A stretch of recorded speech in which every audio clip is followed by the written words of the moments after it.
Hello and welcome to Beast Fables. It has been literally forever since we had an episode. For varying reasons. I was sick, other people were sick, then we had a convention, Thought Bubble happened in Harrogate and Leeds, and then we were all really tired from that. It has been a hell of a month, November, but we're finally back to pick up the story that we totally 100% authentically remember, which is why we're going to have an extensive review of what happened for your benefit, not ours. Definitely.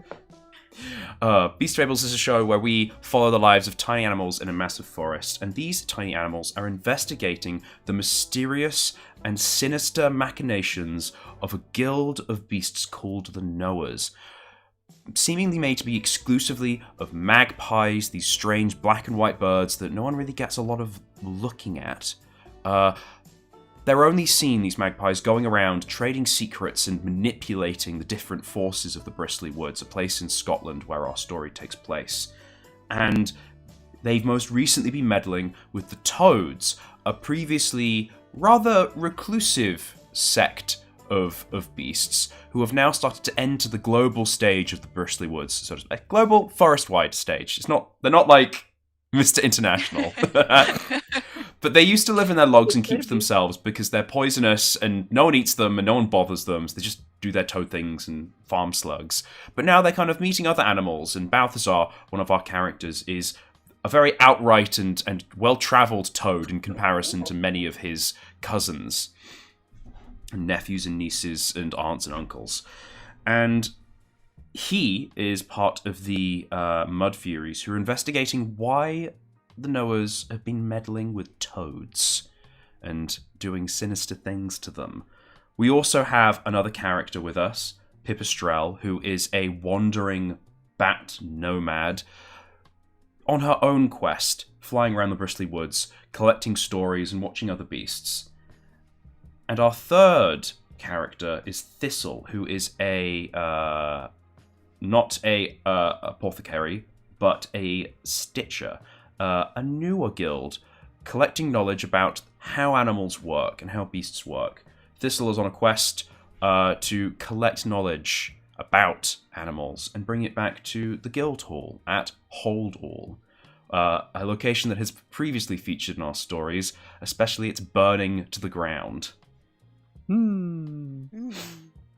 So far in this adventure, Pipistrelle, Balthazar, and Thistle were united together with a common cause at the Castle Clare on the Isle of Shalott. They defeated the Grief of Shalott, a massive cat that was gaunt and seemingly covered with bruises and cuts and matted fur and seemed to have been living purely on spite and hate.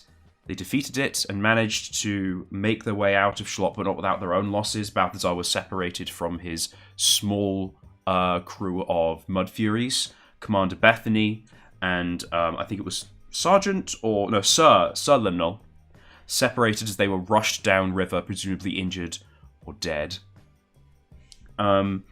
The group followed lead towards Grinder's Nest, in the process rescuing Hayden Oak from Holly, a bat who was caught in a vicious storm and whose new home was struck by lightning and knocked to the ground.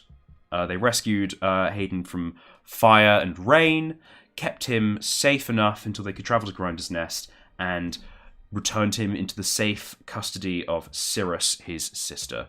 This is where we are currently. We are at Grinder's Nest, a small charcoal-making village that also fishes and seems to live in the shadow of Fafnir the Hungering, a massive behemoth, a bear who devours endlessly and keeps Grinder's Nest complacent under the fear that if they do not feed her, she will eat all of them.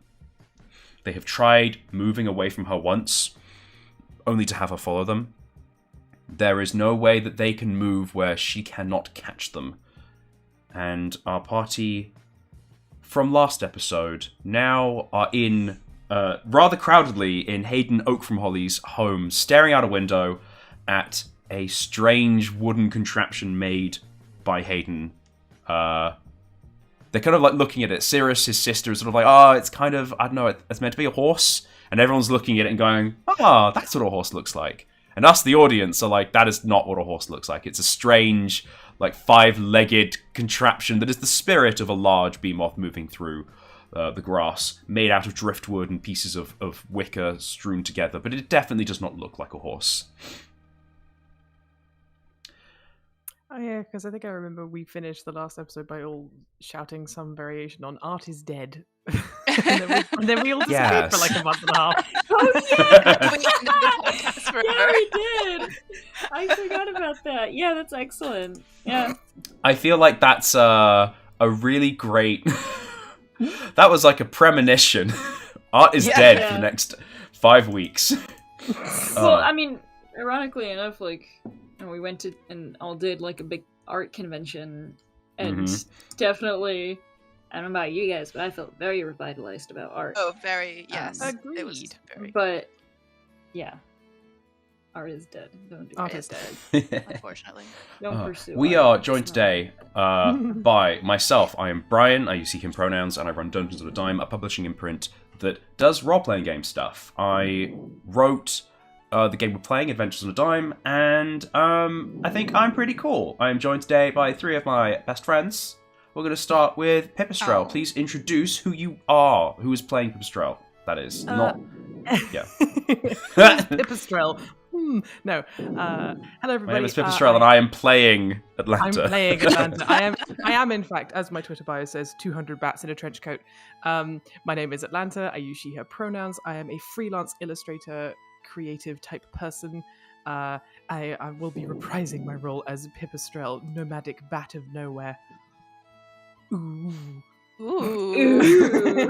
Ooh. I was Next muted up- when I did my ooh, but then I unmuted to ooh again. Ooh. Because Thank you my for unmuting to ooh. I so appreciate that. muting. Well, I guess, who emanated the ooh? Please introduce yourself, Ver. Hey, I'm Ver. I use they, them pronouns. I am a illustrator and comic artist. And if during the course of this game anyone hears suspicious whining and strange noises seemingly coming from Balthazar, that is in fact my dog, who is currently in a playpen behind me and really unhappy about it. She's looking at me. I can feel her little eyes boring into the back of my skull as we speak.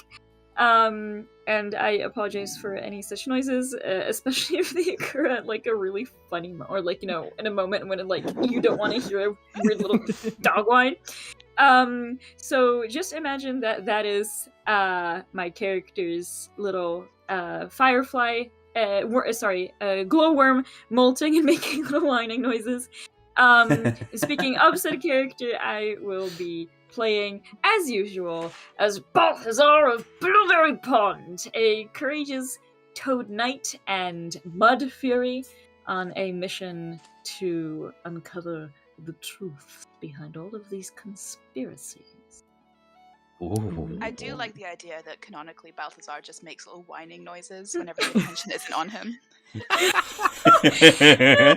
Yeah, okay, see, I'm the one who likes attention. Balthazar, and because like I'm one of those players who does just like you know, talking with NPCs and piping up and stuff. Balthazar isn't an attention seeker. He's a good boy. He likes when others get to do things. So really, Penny whining is just probably me whining for attention. That's if like you your can inner see this. thoughts. Yeah, that's my inner thoughts. Like, So, no, thought. Balthazar has been growing, because previously in last campaign he was round and friend-shaped, and he's grown bigger arms and legs, and so he keeps like trying to like swallow air and become round again to maintain, and every now and then he just goes as it escapes, and he goes like a whoopee cushion. yeah, a friend-shaped toad cushion. Toad cushion. Oh my God. Oh god, just like a big pillow. I don't want to say toad body pillow because that's creepy, but just like a big pillow. Like He's a like blow up Cushion. Yeah, he's just a Yeah. big cushion friend. He's Beanbag. good. Yeah. He's Oh, a he is a beanbag. he envelops you with his. I was gonna say warmth, but he's cold-blooded. He envelops you Slime. with his cold slime. With his cold slime. You're like, oh, thank you. Oh.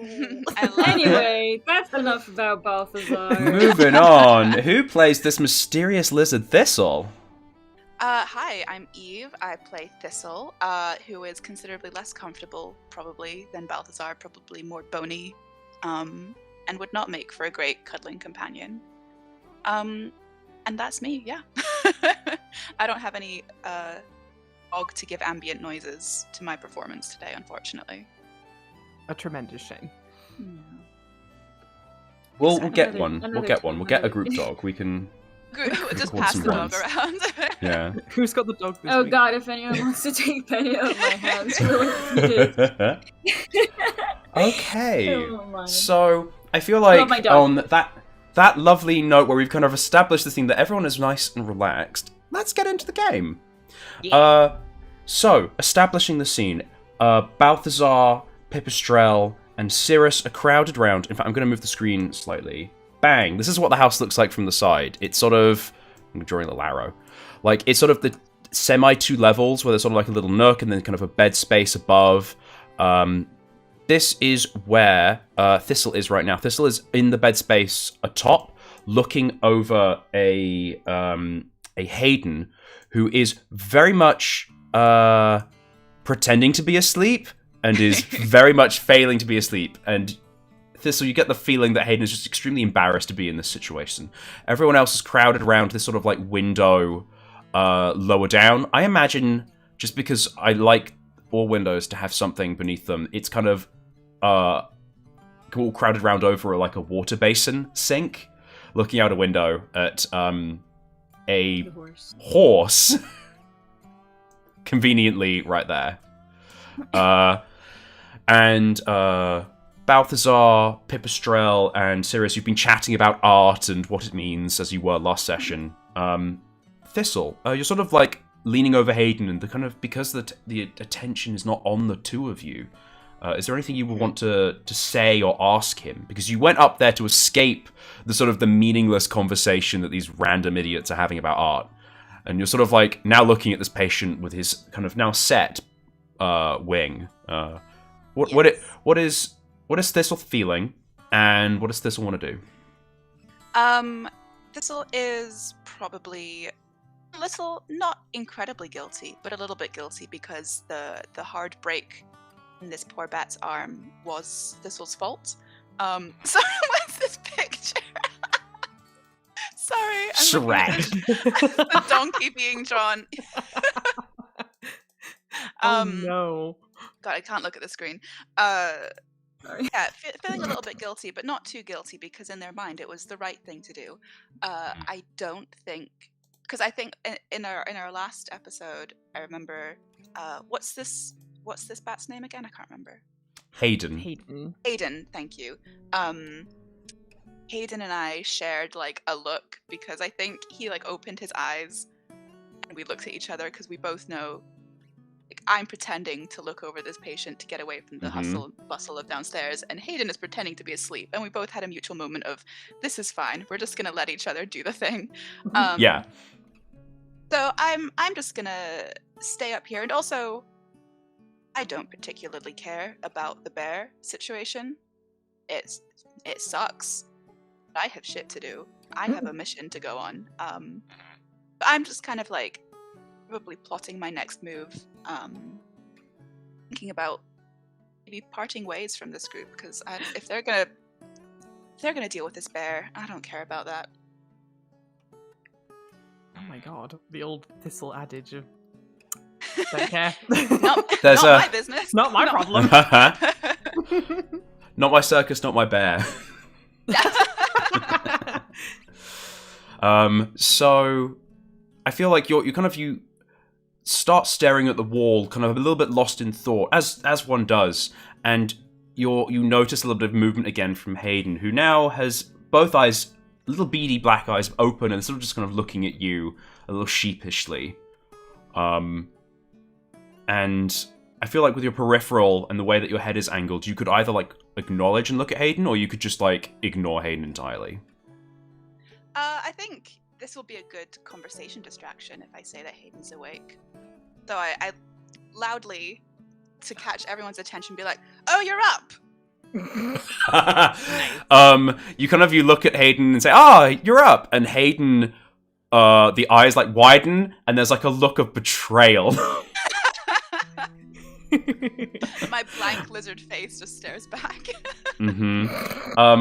Cirrus immediately goes, "Oh, sorry. Oh, he's awake. Oh, sorry," and starts to kind of like try and maneuver and scrabble and starts half climbing over like the sink basin to get up to the next level to like look at her brother, who she is desperately worried about. And she starts fussing and pulling at his blankets and go, "Oh, you need to be wrapped up, you idiot, what are you doing?" And Hayden's like, "Oh, I was fine, and then there was lightning." And then Cirrus, who hasn't quite heard the full story, is like, "There was lightning? You were struck by lightning?" And they're fussing, and as two siblings who love each other but also don't quite fit on the same wavelength do. You know? Oh, yeah. For sure. And Thistle, the space is not terribly large up here, and you kind of find yourself a little bit bundled out. It's more comfortable to sort of get down onto the floor. And it's so you're kind of dusting yourself down and kind of arranging yourself at this point that you feel a slight breeze and you realize the door is open. And a familiar silhouette is looking in from the bright outside. It is that weasel. What was their name? Aaron? Aaron? Yeah. It's kind of like sheepishly like looking at you. And then they sort of look around the room and you notice they take a breath and they walk in and they walk up to you and they're holding themselves a little bit more like straight and erect, if that makes sense, like kind of like upwards. They walk in and say, Stitcher, your services are required immediately. It's important business. Oh. Right. I like glance over at my traveling companions, who I don't know. Are they still looking out the window at the? I feel like everyone would have heard this if they wanted to. Okay. I have a little bit of like a swagger in my step, probably, as I'm like, "Oh yeah, all right, lead the way." Mm-hmm. And the two of you leave the hut. Balthazar, Pipistrelle, do you do anything? I feel like because the weasel, because the weasel came in and said, "Oh, it's Stitcher business," Pip would be like, "Oh, okay, probably not best not for me to get involved." I think she kind of looked to Balthazar to see what he does first before she would act. Balthazar's still forlornly looking at the horse. Balthazar's still having emotions. Yeah, he's still feeling things about art, looking at the horse, but I think he like turns to speak with Cyrus again, kind of like he was having a big thought and he's just kind of now voicing it, like truly a reflection of this. And he kind of like looks around and sees that Cyrus, has left, and then probably sees like Thistle walking out behind this weasel. And he says, "Oh, I'm sorry. The magnitude of art just consumed me for a moment. Thistle, where's Thistle off to now?" He asks Pipistrelle. Sorry, what did he ask Pipistrelle? Where's Thistle off to now? She'd sort of gesture at the weasel and say something about a Stitcher being required, an emergency or something. See, let's go.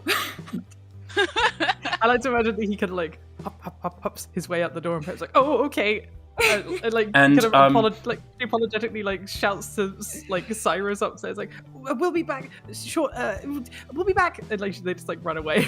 She runs after. So as you start to kind of turn, I'm gonna say that like Thistle and Aaron are out the door. Like they're kind of like stepping out of the door. Aaron turns back to you and says, "I don't know who you are, strangers, but this is official business," and kind of in a throwback to the way that Thistle, you treated Aaron before when inquiring about like, "Do you have any information?" "No, you're useless to me." has that sort of like churlish snap to you, Balthazar and Pipistrelle. And you sense a little tiny glimmer as well of like pride. And then Aaron turns back and with like nose in the air and tail like bristly and high, starts to briskly walk off with Thistle in tow. Oh, I will say, I think once this weasel snaps at Balthazar and Pipistrelle, Thistle's a little bit like, thinks to himself, it's not very nice. Then does continue following the weasel. Well, Balthazar absolutely takes this in his stride, because he's just like, oh, well, I'm a very official person, this is perfect! Come with this girl! Oh god, I've missed him so much. I think Pip has to, like, stifle a laugh. And she'll sort of follow behind. Aaron wilts ever so slightly that his attempt at being like brusque has just been rebutted with just perfect, lovely candor. But then tries to like fluff the fur out again and continue walking. It got like both like arms out like chicken wings, just of like, you know. And you are led briskly through the village. You notice that as you get through the village, because you're moving east to west, we've got, this is the map of the village up here. Hang on, I'm drawing when I could just be like clicking. Shebang! Next to the horse, you were in M, which is sort of like a residential area. You're moving through, or meadows, sort of like that's where Cirrus's house was, Cirrus and Hayden's house. You're moving through the buildings, and there's sort of not streets, just the kind of the empty spaces between houses and the lots of little flowers and herbs that are grown. You're moving through, and Aaron starts to brief you, Thistle. Aaron says, there was an accident at the river, and there was an otter who, their tail got caught in a trap, and they had to be fished out by a friend, and they're not breathing. We need immediate help, and I thought, I have an idea of what I would do, but obviously a stitcher is here, and you're here to do your stitching. And there's sort of like awkward pauses a little bit. And then kind of Aaron gives you, at the end of that, just a kind of a slightly hopeful look, as if like they're unsure of what they would do, but you're here and you know what you do, so... Well, if there's stitching to be done, I'll do stitching. Absolutely. I think that the thought they're not breathing is of slight concern. I don't know what to do in that situation. This is thinking, not saying out loud. So, as a side note, as the narrator, there are times when you, Eve, might not know what to do when someone is injured because you are not a doctor. But generally, when I throw a problem, I've also looked up what the solution is. So if you want to ask me if Thistle would know what something would do, we can sort of figure out how a doctor would go about fixing a problem, and Thistle would go about doing it, where Eve would just be like, I don't know, dude's dead. I mean, when I say not knowing what to do about someone not breathing, that would be Thistle also not knowing. Yeah. Okay. I think like cool. The thought process is here is like, oh, tail trapped in something, got it. We're gonna just fix that up very easily. Bang. I'm solved. I did it. So you make your way through to now the riverside, and you see here that the river is wide and has both sides of it large shallow areas. And as the shallow incline goes into the depth of the river, which is kind of murky, that sort of like green-brown of just churned water that's flowed a very long way and dragged a lot of stuff with it. You can see that there are bobs at the top floating, little wooden buoys that indicate like fishing lines, traps, things to catch fish. And you see there is a crowd and a kind of murmuring hubbub of animals and beasts gathered around something.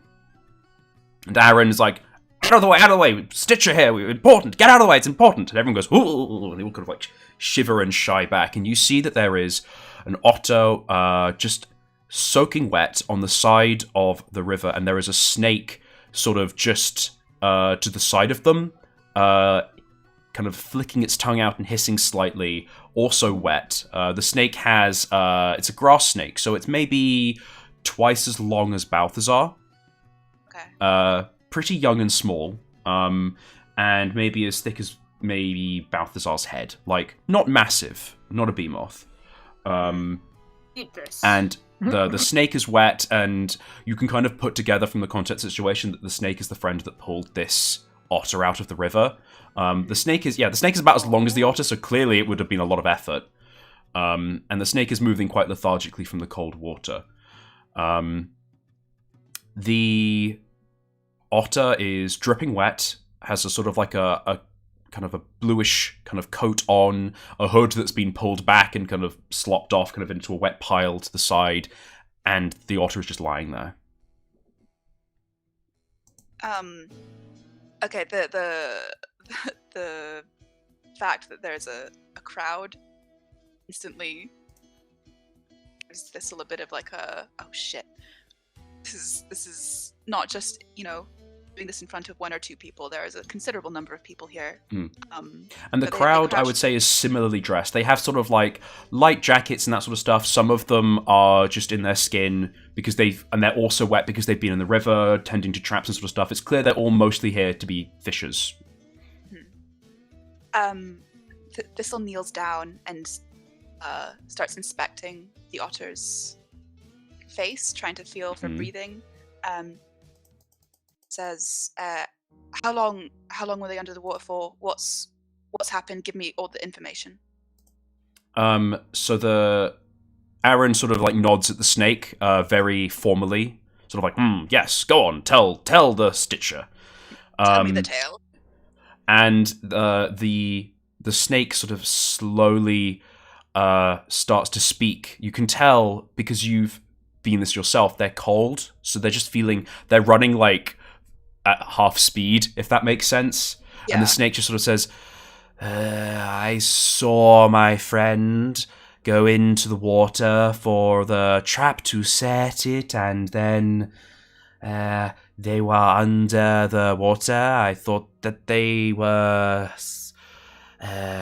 fiddling, and I knew they could hold their breath, but then I saw their tail in the place the fish gets trapped, and I realized they had been caught by a current and hit their head, and maybe were stunned or asleep, so I pulled them out.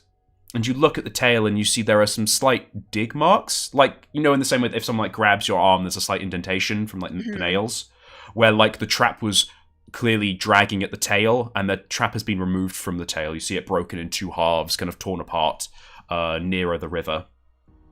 The snake continues, I do not know how long they were under the water. Maybe minutes? But I thought they were holding their breath. Who knows? And they're sort of like kind of worried nodding from the kind of the crowd around the otter. You feel at the face. I'd like you to make a cunning roll for me to sort of, again, you said you're looking for breath and that sort of stuff. Yes. Cunning. And can I tag triaging?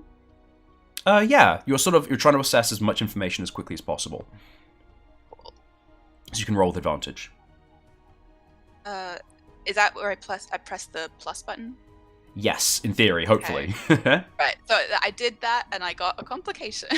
Yes, you rolled a 2 and a 3, so you managed to pull it off, but not without consequence. Yay. So I'm going to say the consequence isn't health-related, it's crowd-related. Everyone, you look very imperiously, and everyone leans in, and you hear a couple mutterings of, "Oh yes, a proper Stitcher. They'll know what to do. Eileen will be fine. It'll be fine. It'll be fine." And you feel a little more pressure lean in. You feel this otter. They have notes because I make notes. The otter is not breathing. Their lips their nose are quite cold and clammy. Their chest is not moving, but you feel deeper to the skin through the fur. Their fur is still warm. Not the fur, but like their skin underneath the fur is warm to the touch. And you feel at the chest, and their heart is beating. So it's a relief that the heart is still beating. I would say I don't think Thistle has seen many situations where someone has been underwater for an extended period of time. Make a cunning roll for me. I agree. This is how much you can recall, because cunning is about senses and...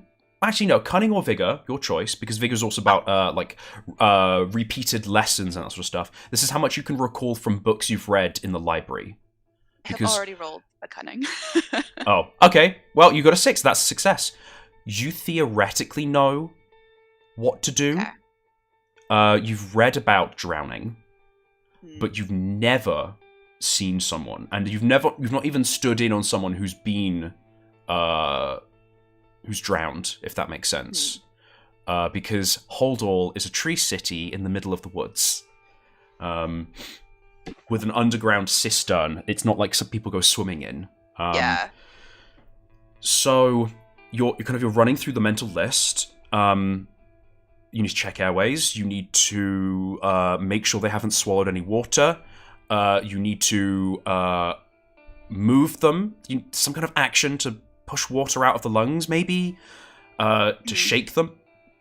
Maybe there's a maneuver where you pull them from the stomach, but it's different because beasts have stomachs in different places. Something about a diaphragm. It's complicated. The thoughts are kind of scattered in your head as to what to do in which order. I'm a little bit torn, story-wise, whether or not to, because Thistle has sort of anxiety about things they don't know a lot about.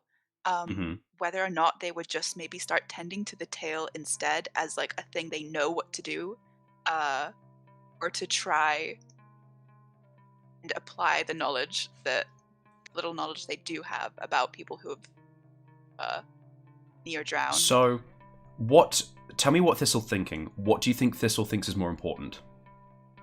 Knows is more important. Not think is like a kind of a thought thing. What does Thistle's training tell Thistle is more important to deal with right now? I think they would maybe delay doing this because they are drawn more towards the easy solution of tending to the tail, but they would try and apply what little they do know, I guess. Because so at I'd the end say of the day, the success of the health of the patient is more important. So I'd say make a willpower roll, and just a straight roll, and that's to see if you get a complication or a hijinks. That is your lack of willpower coming over to say, I should probably do the easier thing first. That'll build up my confidence. And if you get a success, that's you saying, I should probably deal with the more important thing for the health of the patient. Yeah. So, you've got a 9. In your head, you want to do the easy thing because all these people are watching you. You know that you should do the hard thing, though, because it's important. You can have... You know animals that can survive without a tail. You are one of those animals, but you don't know any animals that can survive without breathing. Mm-hmm. And I'm going to say that there's this thought process, because it's the story and this makes it more interesting. There's a pause as you're looking at the otter, and you're just kind of stood there, very almost frozen, and the crowd are murmuring around you as well, and that's leading into the anxiety as well. Like, are they going to do anything? Maybe they were too late. Oh, Do I need to roll to see if I know where the lungs are on an otter? Yeah, make a cunning roll for me. A 4. You know the lungs are protected by a rib cage, and you feel along the otter, and you find roughly where the rib cage is. Okay. Am I a lizard strong enough to do some sort of compression to force water out of the lungs? There is only one way to find out. All right, let's do it. So this is something you've not done before. So you have disadvantage on this roll, especially with the anxiety, but you can try and tag something. You're doing compressions on the chest. This sounds like it's going to be either a cunning or a vigor roll. Vigor because it's sort of like relying on your strength and your body's strength and knowing what your strengths are. And cunning because you've not done it before, so you could just try anything and that could work. So I'll let you choose either, and you can tag something if you want to. I might tag... I feel like learning on the job doesn't really apply here. That would be like a retrospective if you wanted to add some kind of like skill to this. Yeah, okay. I'm just gonna go. Did you say cunning or vigor? Or vigor. Okay, I'm gonna go with cunning at disadvantage. Got a 2. A 2. That is a complication. But you also got a critical success, which I think is really funny. Because I can check that now. That's fun. You barely managed to pull it off, but not without consequence. You start to push at the ribs, but as someone who's not done chest compressions before, you're not doing like the staying alive on the middle of the ribs on the sternum. You're sort of pushing and rolling the otter back and forth, and you hear like a slight gurgling sound from like the throat as like pressure and air and water move, and the otter twitches. Like the leg twitches and the tail twitches as like that something happens, and there's like a ooh from the crowd, and a couple people kind of step back and sit on the haunches of their paws. It did something. Have Balthazar and Pipistrelle followed me here? Yeah. I believe we're kind of standing and watching. I mean, obviously, I can't speak for Balthazar, but like Pip would kind of just be. She's hovering nearby, but she's not like. She doesn't want to get involved in case she breaks Thistle's concentration. I think Sorry. Oh no. Yeah, Balthazar. Because it's official business. He's like, I'm official. He comes over. He's like, oh, I don't know how to do this. But I think he would have been like. I would absolutely like see him as the kind of person who would be like, like, back up everybody, back up! This one has got this! And just kind of like, being like the kind of creating some space. But sorry, there's whining in the back now again. Officer wants to help. Yeah. Yeah, but I mean, he wouldn't just be like, I'll do this, because he doesn't know how to do this. Toads don't drown. Like, he's like, I don't understand what happened here. Iggy Lucky is really unhappy. Yeah, Iggy. No, actually, there's just like there's like a really nervous creature. Yeah, it's right behind Balthazar, and Balthazar's like, it's okay. There's another otter nearby who knows this otter who's like squeaking. Like, Colber, is Eileen gonna be okay? And then this one otter turns to another and says, oh yeah, Fionn, it's gonna be fine. There's a Stitcher here. I think so I try to do those chest compressions the only way I can think to do them, and it doesn't seem to be enough pressure. But when Thistle hears Balthazar's voice like trying to settle and spread out the crowd a little bit, they reluctantly, because their feelings on Balthazar are still a little bit mixed, and they look up and they shout, Balthazar, come here. What? Yes, of course. What do you need? Thistle like directs his. What do frogs? Do they just have feet? Would you just call them feet? Don't call me a frog. I'm a toad. Oh, sorry, toad. Racist. Frogs have feet. Like toads specifically have like feet. Like they don't really have the webbed like big feet. They have little thick feet, paws. Yeah. They kind of have little hands. They got the kind of like wrinkly claws. And he has very powerful, thick legs because he walks around in armor all the time. His thighs are like steel beams. He's dummy thick. Yeah. Thistle directs. Like, do toads have feet? We are dummy thick. And our eyesight is impeccable.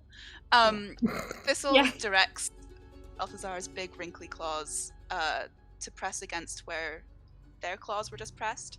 And says, "You've got to push here as hard as you can, just over and over." Not the clearest instructions. Hurt them. Sorry? Balthazar's just like, will that not hurt them? Probably. Thistle gets up and goes over to the head to start, like, listening closer to the gurgling. Yeah. Mm-hmm. Balthazar's just kind of like, oh, alright, so, like, knowing that maybe this hurts him, is like, sorry, fellow! And then starts applying the pressure with his powerful... Well, I mean, he can just use his hands. He doesn't need to use his, like, feet. He just, like, can compress with his upper body, which is probably... Now, when I say feet, I'm thinking of a toad on all fours. I'm just like... Oh, sorry. Oh, yeah. Yeah. Sorry, so you start, like, pushing and compressing. I'd like you, Balthazar, to either make a cunning or a vigor roll, and I'm pretty sure you're probably not going to make a cunning roll. I'm gonna do a vigor roll. Use my brain to press this otter. Psychic not powers. Choosing cunning, unheard of. Sorry, I'm so nervous. I'm crying. Can I tag something? Yeah. So from my Toad School Squire job, I would like to... I basically would like... Hang on, let me just double check the wording here.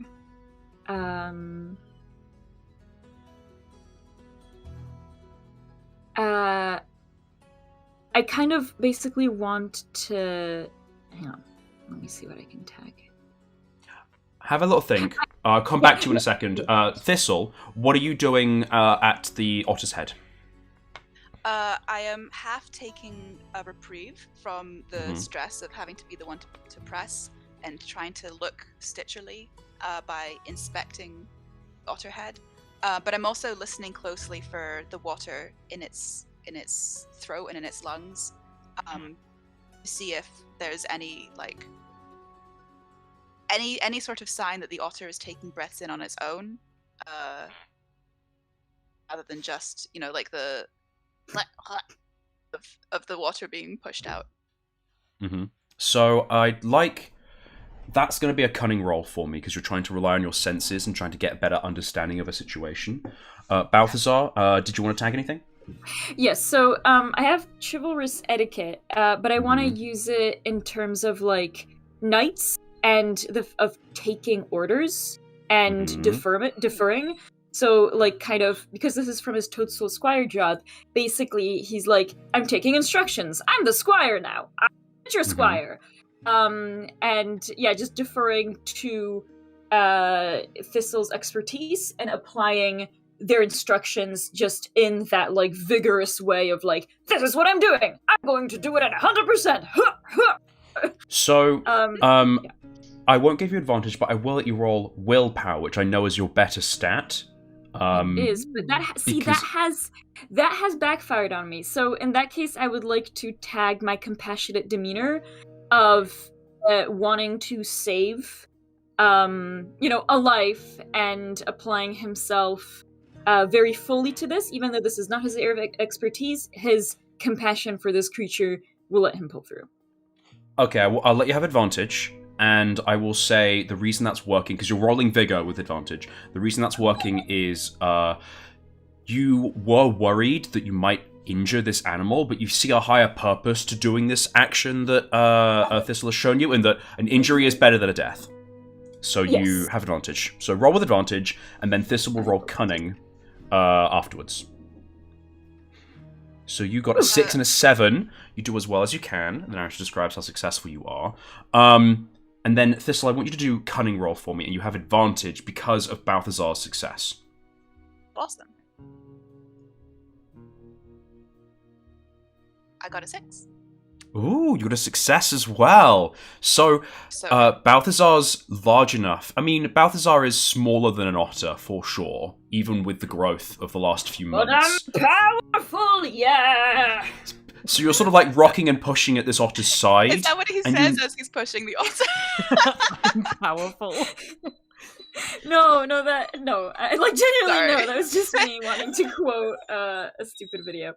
No, he's very much. I mean, it's bigger, so he's very much applying himself. He's not saying anything. He's just doing this the best he can. Hop, hop, hop, hop, hop. Hop, hop, hop. He's probably like croaking and to keep the beat. So Thistle, you are hearing very distinctly. There's a gurgling. And you notice that the otter starts kicking and moving, almost as a reaction to being tossed and turned by Balthazar. A little bit, because this is the success, you have the thought kind of flash. You're like, oh, I remember. There's a process to this. There was a list. It was surprise, breath holding, swallowing, kicking, packing, departing.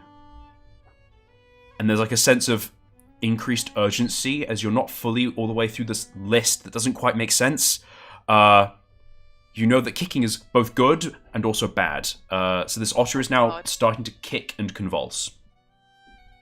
You hear the water in the throat, and the kind of compressions that Balthazar is making is helping move something.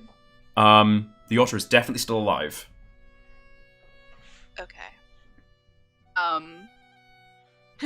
Brian, what should a doctor do now? Teach us how to save a drowned person. So,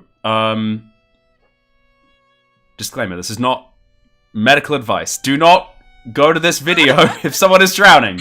It is too long. Make Just a cunning sit through roll our for whole me. Can I tag anything? What do you want to try and tag? Learning on the job? Yes, sure. I'll let roll with advantage. Yeah. Thank you. 7. 7. I'm gonna say you're kind of making a connection. You're like, okay, so someone's drowning. I've never dealt with drowning before. And there's sort of like this moment where you've gotten over the initial shock of being surrounded by people and the anxiety and the pressure, and you realize, oh, this might be a lot like choking. Yeah. One of my cousins ate way too fast one time and was choking on like some nuts or something, like a berry or something. It got lodged in his throat. And you're like, oh, all I had to do was this.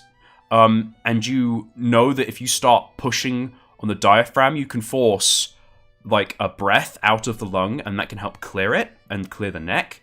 If you start doing a different kind of movement to what Balthazar is doing, you could be able to clear the lungs. And also by moving the otter, you're helping keep you're helping shift the water out of the lungs.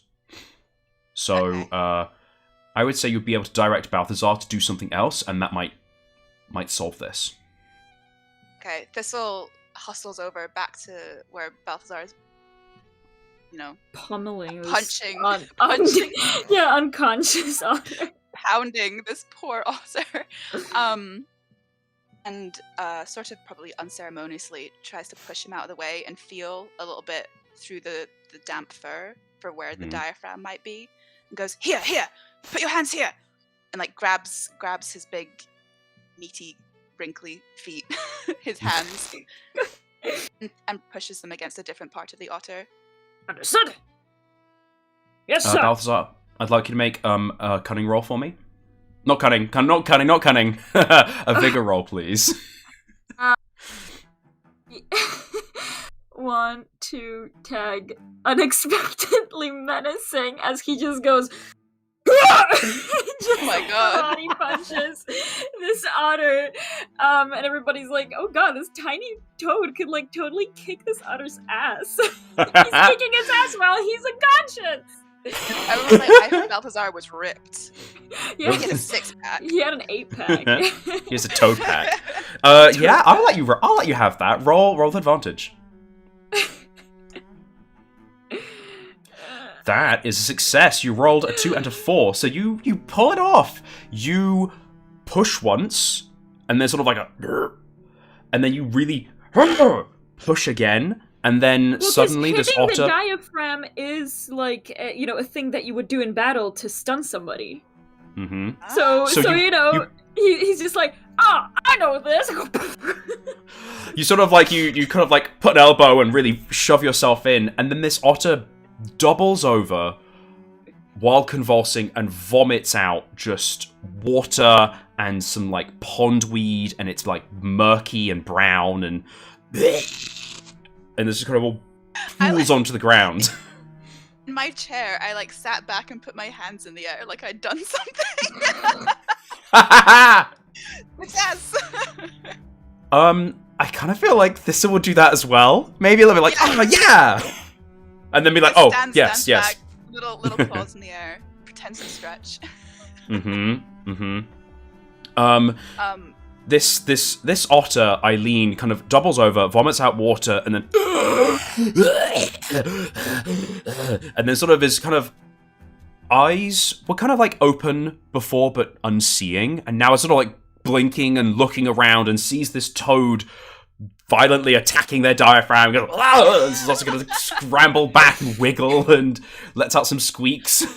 Like, all right, stop it. I know, Balthazar watching it. It wiggles, and Balthazar just like runs after it, like, come back! You're not saved yet. Blinded by bloodlust. No. The moment it went to vomit, I think he'd be like, okay, that's enough.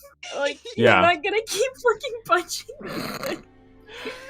It's also, I just think, like, the idea of, like, you fall unconscious underwater and you wake up and there's a toad in full armor with, like, a sword and a hammer over you. You're finally awake. Good, I'll knock you unconscious again. I want you to be conscious for when I take you out. Oh, God. Jesus.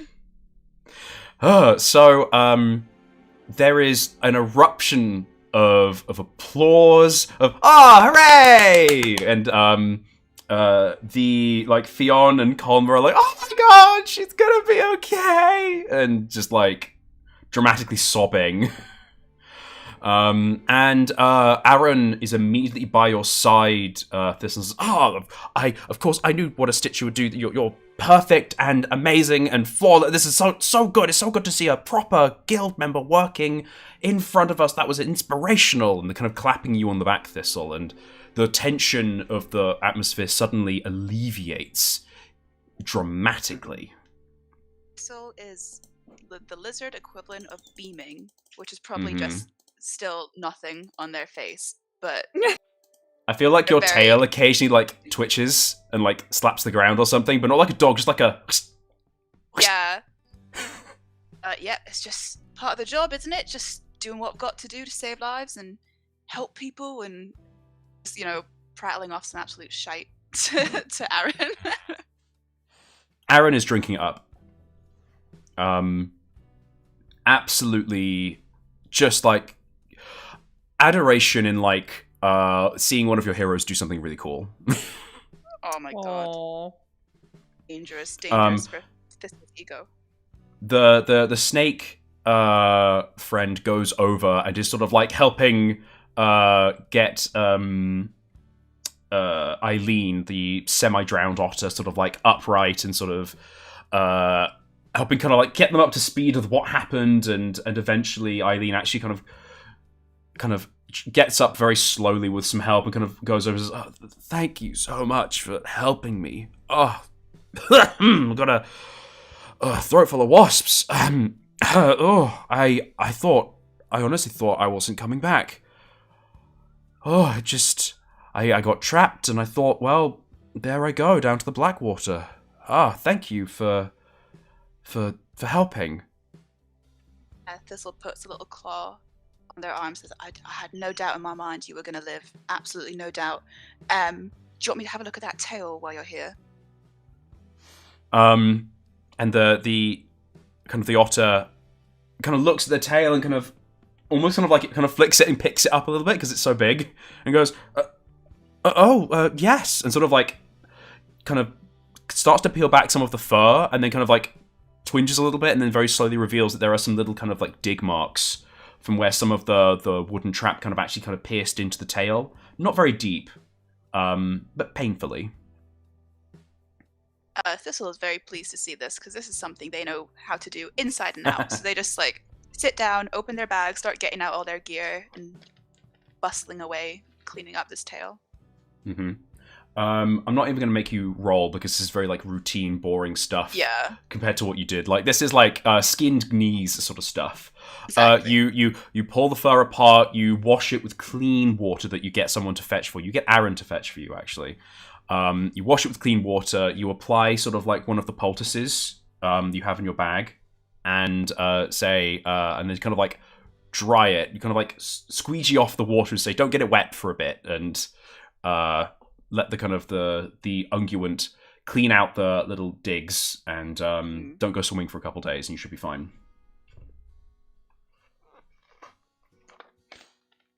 Yep, I do that. Mm-hmm. So, there is a gentle sort of like everyone kind of claps you on the back and is very pleased. And Aaron definitely is now like kind of by proxy of being next to you. Is like, oh yes, this is what Stitchers do, and this is fantastic. And honestly, we need a Stitcher in this village. I mean, I don't know what I've been doing this entire time, but you need to get a Stitcher here and you properly trained and sort of stuff like that. And he's really talking up the guild. While you're kind of dressing this kind of tail injury. Mm-hmm.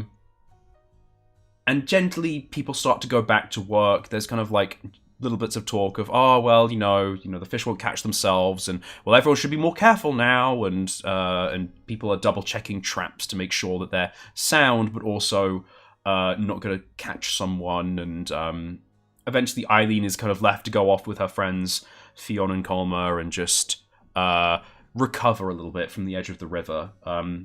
And after maybe like 15 minutes of you guys sort of like catching yourselves and just kind of going, oh, well, that was crazy, you notice that Caimhe and Fionn are back in the river as well and fiddling with nets. One of them's mending something. And despite this being a very tense situation, the tension seems to have lifted and everyone's back to work within, 2 ticks.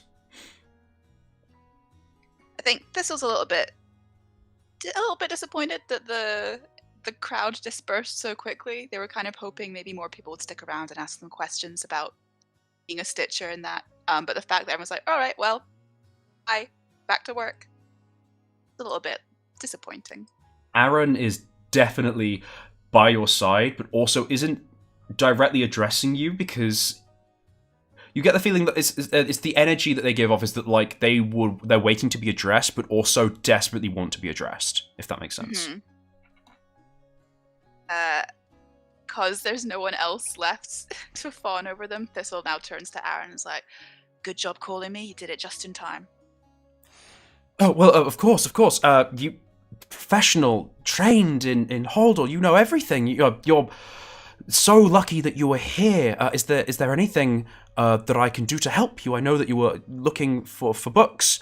I'll do anything to repay this debt that the village has incurred. And is running out of words rapidly. I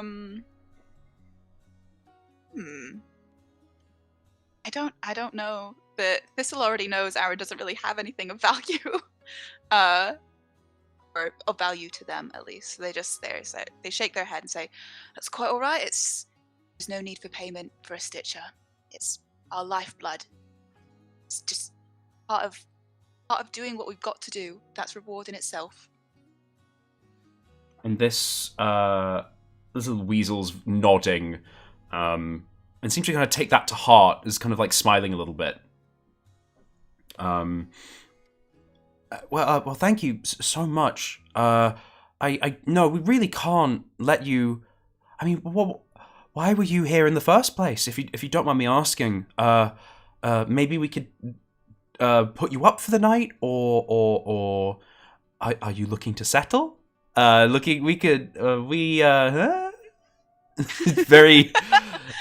like seeing glimmers and dreams and like daring not to snatch at them.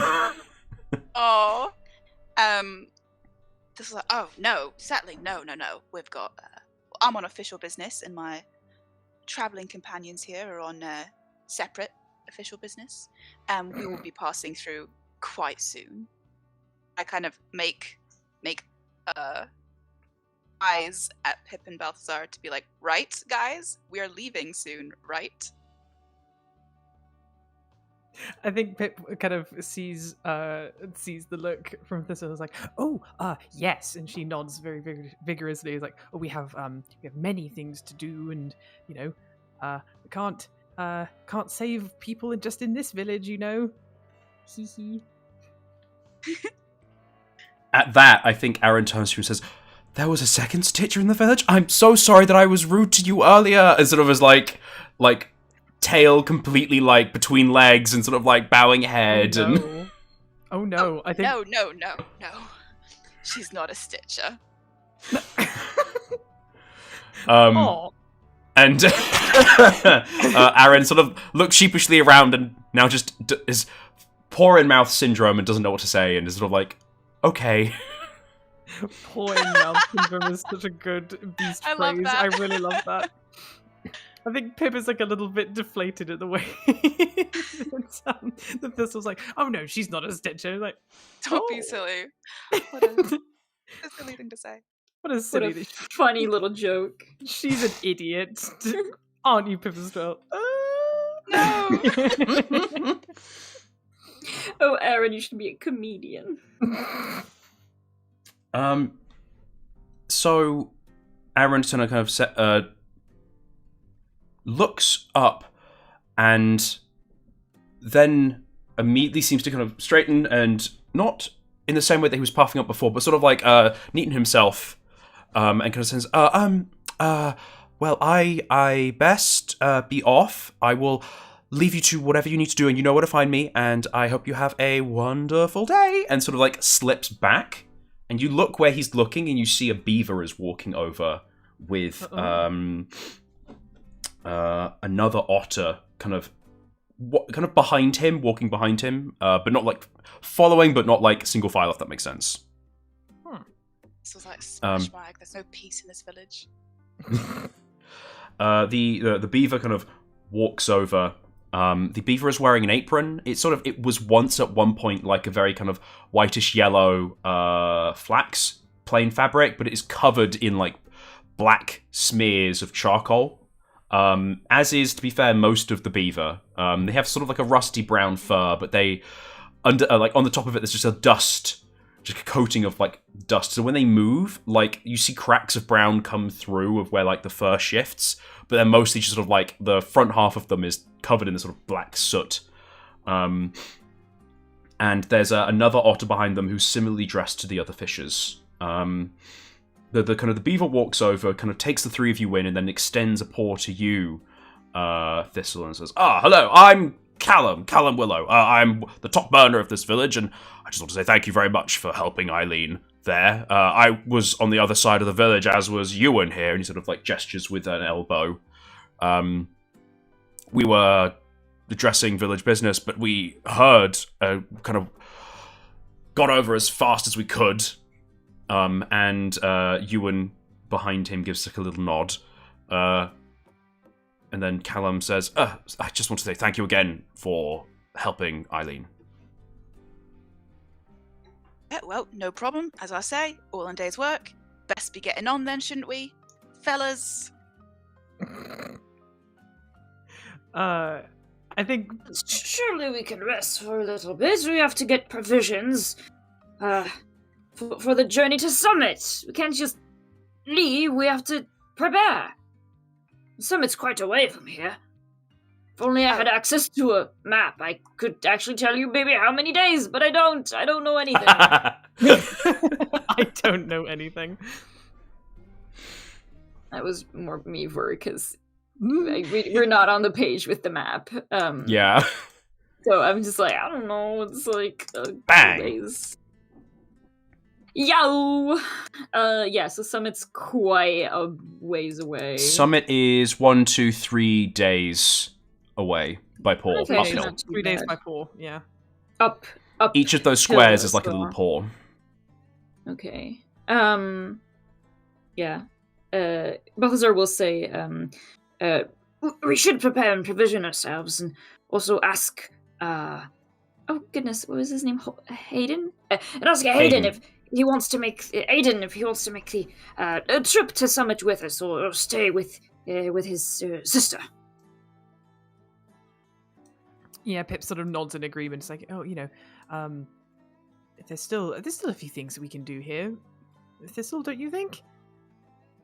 Kind of, she looks at them with like an encouraging Pipistrelle smile that I don't know if Thistle's just like.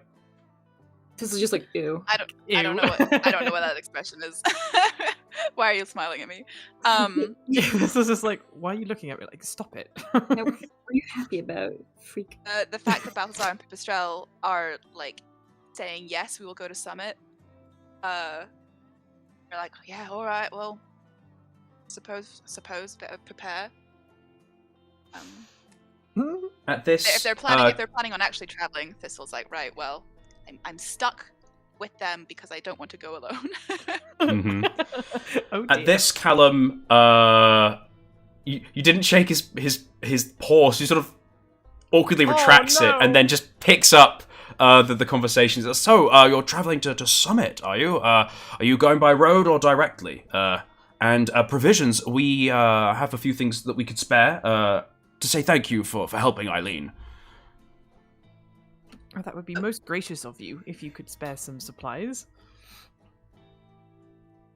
Pip's trying to be nice, I guess, if they're going to give him free stuff. Thanks very much. Are you traveling by road or directly? He doesn't repeat the question, but I do. I think Balthazar's like, oh, well, I suppose that is yet to be determined. I myself have never traveled to Summit. Would you propose one route over the other? Oh, well, it depends if you prefer bandits or birds. The I don't like roads. either one of those things. We're quite safe here with our large protector. It scares most other sorts of ill off, but the road to Summit recently has been rather tumultuous. We got our last shipment back of supplies and other little tools and things in exchange for our baskets only a few weeks ago, but they saw some rough and tumble on the roads. It seems that now that winter's drawing in, all of the animals of the woods are coming in to settle in Summit, as they do, and that means there's large queues to get into the city, and where there's queues, there's trouble. Like queues, I wouldn't agree. But maybe things are different here in the south. I have to say that myself. I think he kind of like rolls his, shoulders a little bit with the armor and the weapons, and he says, I think I'm more prepared to take on bandits than I am on birds. He sort of grimaces and he says, the vermin on the roads they can be scared off if you have the right metal of it, like you do yourself.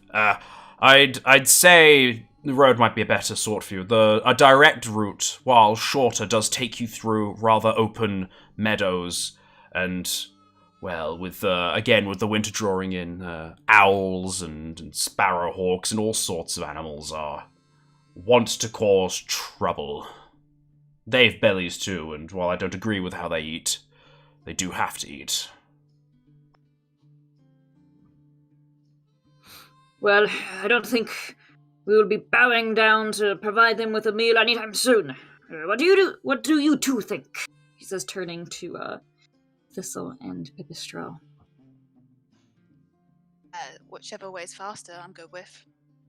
Well, sounds like faster is the direct route, but, well, to be perfectly honest, I'm not very well versed in. No, I'm not well versed. I'm not very well prepared to deal with birds. I don't think Thistle has much concept of extreme danger, other than like the sort of abstract concept of claw lickers being a threat. So they're quite happy to go the bird route. They're like, we've got Balthazar here. It's fine. I literally just said I can't fight birds. Yeah, but you got a big sword. Thistle's like, I'm sure this is just the modesty. I think Pip is kind of thinking back to the incident with the owl. She's kind of scared all around, honestly, because like there's also the threat That's like of going... the main predator for a bat. Honestly, yeah, but also like the incident with the log, with Ludson in the summer, obviously, which was just kind of walking through a meadow, and suddenly this, not log starts attacking them. She's like, oh no, I don't like either of these options. But I think she kind of feels a little bit safer, kind of knowing that she's at least got Balthazar this time if they have to go through the meadow. So I think she would probably agree with Balthazar. As like, take the road instead of taking the bird route, because like, no thank you, no owls, please. I don't know about your experiences, Thistle, but Pipistrelle and I have dealt with owls. We have seen, I believe it was sparrowhawks diving down on a settlement, picking out settlers like I don't know what the equivalent, not fish out of a barrel, because that's very difficult. Ants in a stump. Like ants in a stump. Yeah, thank cute. you. I like that. I suppose our numbers would probably, or our scarce amount of travelers could work to our benefit, but the moment somebody would be plucked, well, it would be all up to Pipistrelle to try and do anything, really, and, well, that's just sounds like not very good odds for us. The otter, Ewan, behind the beaver, Callum, kind of tuts. Oh, that does not sound good at all, no. I'm no fan of owls, that's why I prefer to stay near the river and the village. I think you'll be safe along the roads. There's enough travellers that if a bird were to swoop down, someone might intervene. And there's plenty of brush and things to hide in, I'd hope. Thistle's a little bit embarrassed, having spoken about something that they clearly know nothing about. They're, oh, yeah, all right, well, whatever you think's best, I suppose. Yep, it's fine. Don't friend. We will set up a pace that will hopefully be satisfactory and make up for the longer route. If you're so eager to get to Summit, we'll make it work. Don't worry. Pat's Thistle. Not in like too much, but just kind of like he just guesses that like, oh, Thistle's really eager to get to Summit. Like, oh, I'm sorry, Thistle, we'll just take the safer route. He's like, don't worry. I think Pip also kind of slightly misreads Thistle's kind of countenance and is like, oh, not to worry, we'll be plenty safe under the cover of the trees. We'll travel in the day. No threat of owls or anything like that. We'll just have to keep an eye out for sparrowhawks, but don't worry, I can scout ahead. And she kind of like puffs up slightly, kind of puffs up her fur. Pipistrelle's expert scouting and my incredible toad vision. I'm sure that we will spot danger long before it sees us. Exactly. Yep, sounds good. Callum sort of goes, oh, I didn't know that toads had excellent vision. I've only ever met river frogs and boatsmen. Tell you about it now. Oh, yes, we can spot a speck of dust on. I don't know. I'm not. Another speck of dust. We can spot a speck of dust on the chitinous back of a beetle from miles away. That's amazing. Callum is nodded interestingly and kind of turns, and gives like there seems to be like a knowing look between him and Ewan, and they both nod, and he turns back and says, why don't you follow me, and I shall take you to our supply barn, and we'll adequately compensate you for the timely intervention that you, Thistle, I think it is, helped with Eileen, and we will have you on your way. Does Pipistrelle notice the look that those two share? So you all notice the look. Pipistrelle, I want you to make a cunning roll for me, because you're suspicious, to see if you can judge what emotions you think are being conveyed. My first roll in months.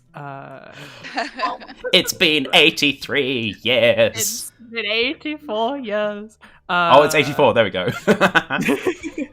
Can I tag my shrewd gaze because I'm a nosy little so-and-so? Yes, advantage. Thank you. Ooh, I got a success. I got a 7. That, I'm going to say you get the feeling that they have... It's the look that you give someone when you've talked about something in the past and you're making a reference back to it. Does that make sense? Oh, kind of almost like an in-joke or reference or something. You don't Maybe get... not it's but not funny like in this case.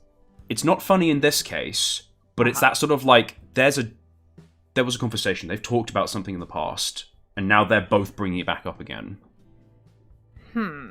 Interesting. Okay. Pipistrelle turned into a villager from Minecraft. I think she kind of, she'll, forgive the pun, she'll squirrel that away for later. And sort of, if she gets a moment, she might mention it to Thistle and Balthazar, but only if her suspicions are actually something to be concerned about. She's so nosy. In response to, I'm sorry that I called out your leg. I was thinking of the. Yeah, no, I drew it, and I was like, I meant it more for the claws rather than the rest of the leg, and I was like, yes, that's what they look like. Yeah, though obviously like Balthazar's more like anthropomorphized. His leggies are like whoop, he was like whoa. Here they are. They're fully extended. He's walking on his tiptoes, like, ooh, yes, serve leg. Well, no. His heel is here. This is his beautiful calves. His shapely, strong legs. I feel like if for hundreds of years frogs walked on their legs, they developed more of like a leg. Oh no! I was about to draw a reference. No! You know what? No! I need to make room for this. Oh, work it! Leggies, all toes. Yes. Walk, fashion, baby. Drag race. Oh my god. Oh my god. Balthazar's Drag Race. That is a show that I would watch. I'm sure that Toad's like, it's not like Drag Race because like it's not about gender isn't like a thing, but it's just like a fashion show. They would love fashion because they love art. Yeah, they love art. They love like expression. So like putting on costumes and painting yourself and stuff. Like yes, that is absolutely it. I love that. I love this idea of like fashion toads. But like, oh my it's god! not So fashion. like toads, when they get stressed, they like secrete a slightly sticky toxin. And I love the idea that like if they're like in judgment and they've got like a full face of makeup and they get really nervous, it just sort of like slides off their face. Oh no! Oh babies, that's funny. I love this. Yeah. Watch out for this Beast Fables AU coming soon. No, just when Balthazar inevitably dies, my next character is just gonna be glamorous. It's just gonna be Prisma, but a toad. Yes! Oh my god! And it's just gonna be this one that I drew here with the Toadma. Toadma. Just doing like the slut drop and everything, like all the time. Oh my god! Yes. Anyway, getting wildly off track. Yeah, with Callum just offering the provisions, Balthazar would be like, "Oh, it's very kind," and be 100% willing to follow, not reading anything into any looks. He's like, he looked at his friend. They have a close bond. I'd say like the only person who got like the slightly there's another edge to it is Pipistrelle, because Pipistrelle is sus. I am sus as hell, and I love being nosy. This so just like immediately scampers after them to get away from this embarrassing situation. So I feel like I also just wanted to say. Oh yeah. Sorry. I just want to say that when like as we're walking to after Callum, Balthazar just kind of, because he hadn't had like a chance to talk with Thistle after the whole you did it, you're a hero. He just kind of like just say well, my friend, it seems You're going to need a little bit more muscle to do a little bit more saving. I have some excellent tips if you'd like to start doing some exercises in the morning. That's adorable. Yeah, you're all right. Yeah, maybe. Excellent. We'll start tomorrow. I think You'll actually be strong in no time. one of Thistle's inventory items is moth protein powder. Oh my god. Gonna get those So, thick I think- gains. Yeah, Thistle's gonna go through a jock phase. Yes. Huh? Oh my god. Do you really have moth protein powder? Yeah, Spiced moth protein powder! I don't know where I got this, but I have it.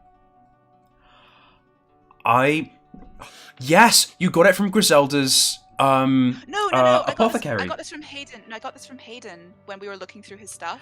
Oh yeah. Oh my god, yes! There we go.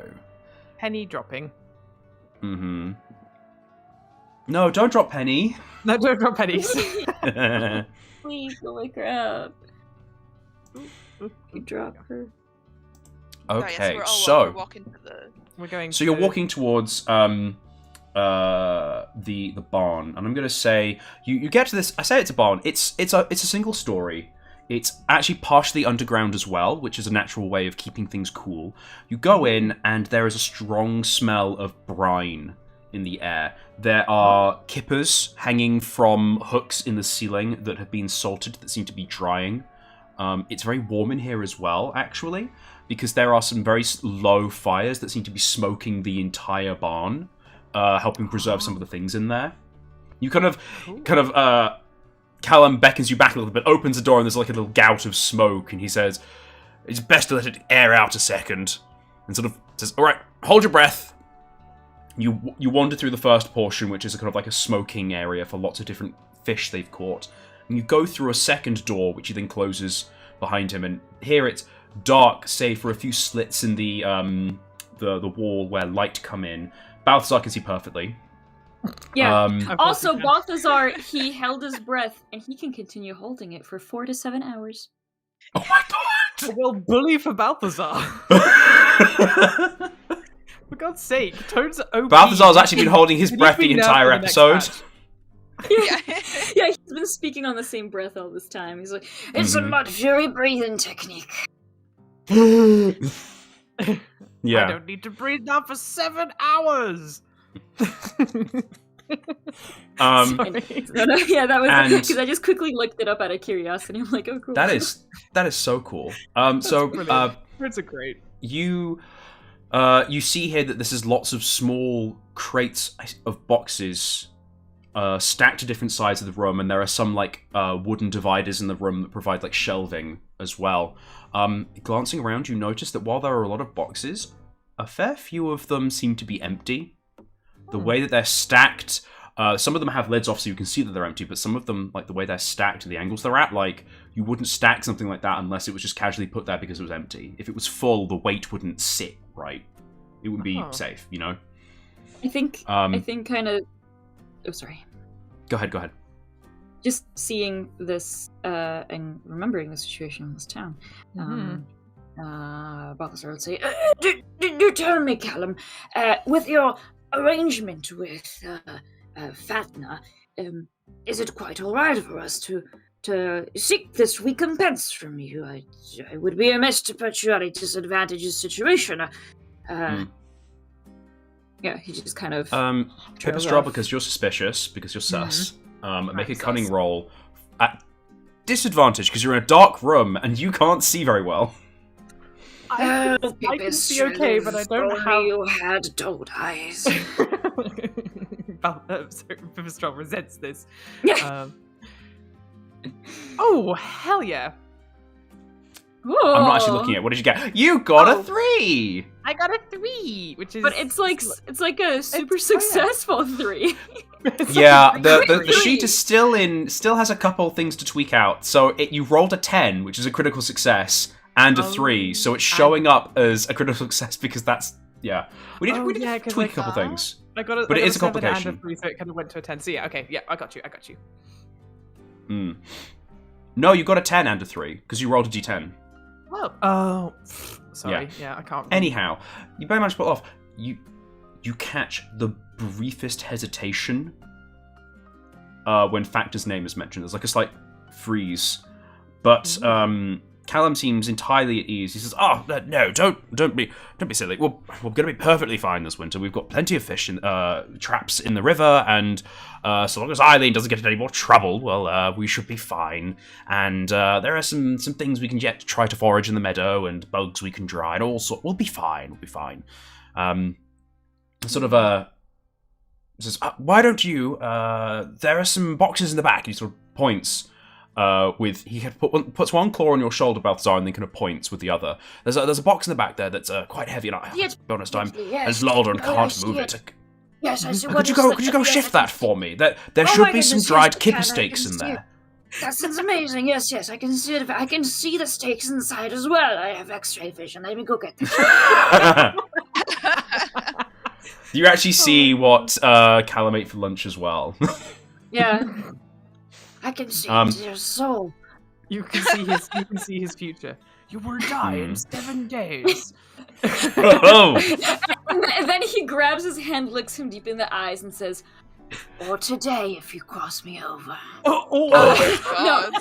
No, he just says, "I can see the crate. Yes, I can see it very well," and walks over to it. Because he wants he wants me to shift it, or to shift it and start looking inside for things that you want. Yes, of course. Yes.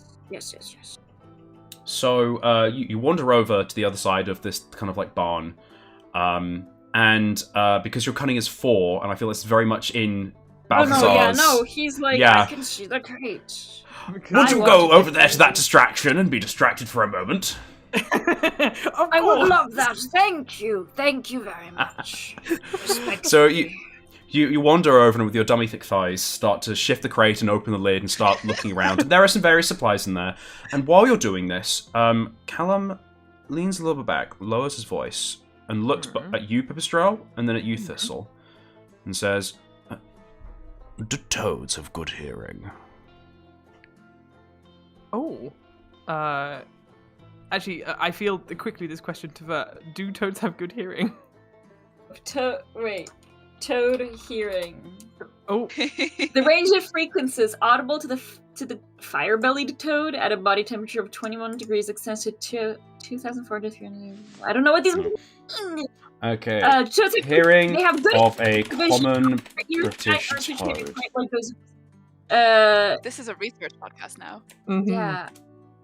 Welcome to Beast Fables, where we actually just give you animal facts.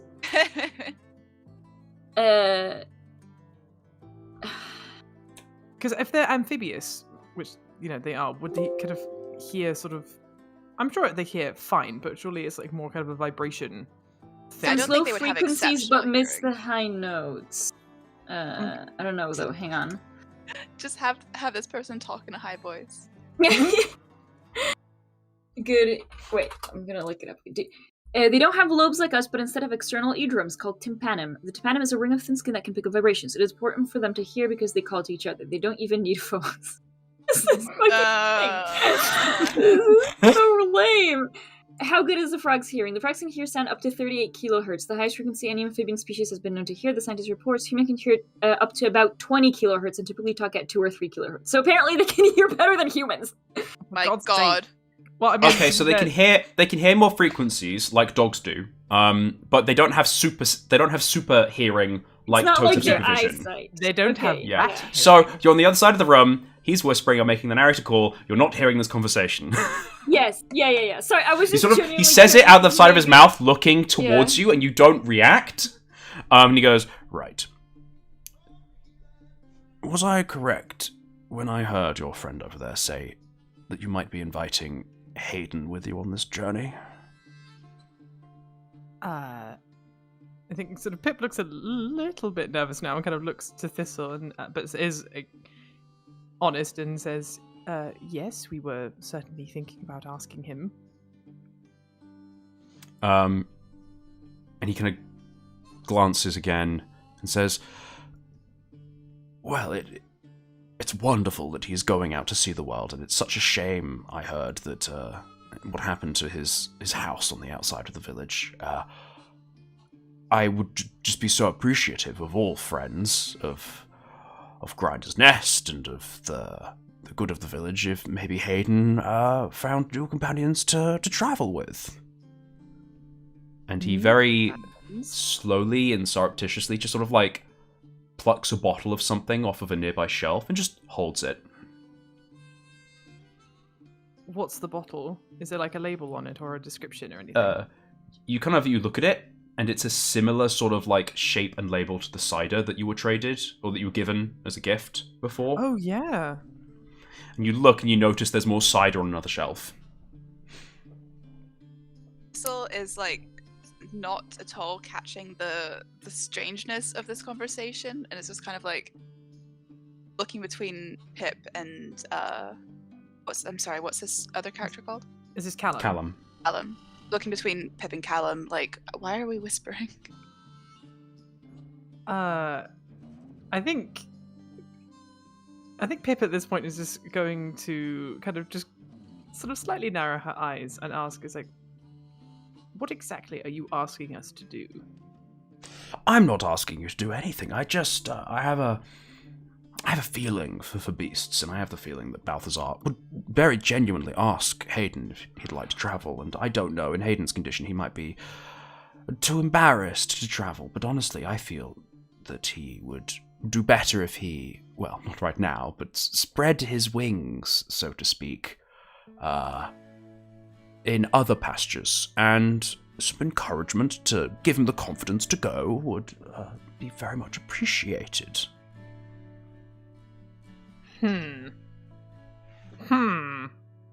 This was like, do you want him gone or not? Oh, so you straight up, okay. He gives you a little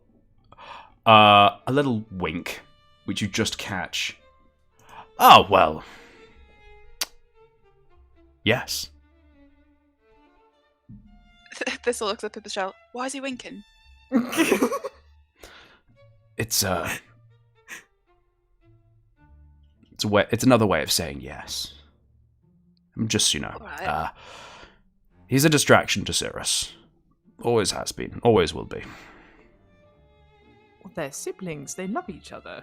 Of course they're going to be distracting every now and then, but why is that a bad thing?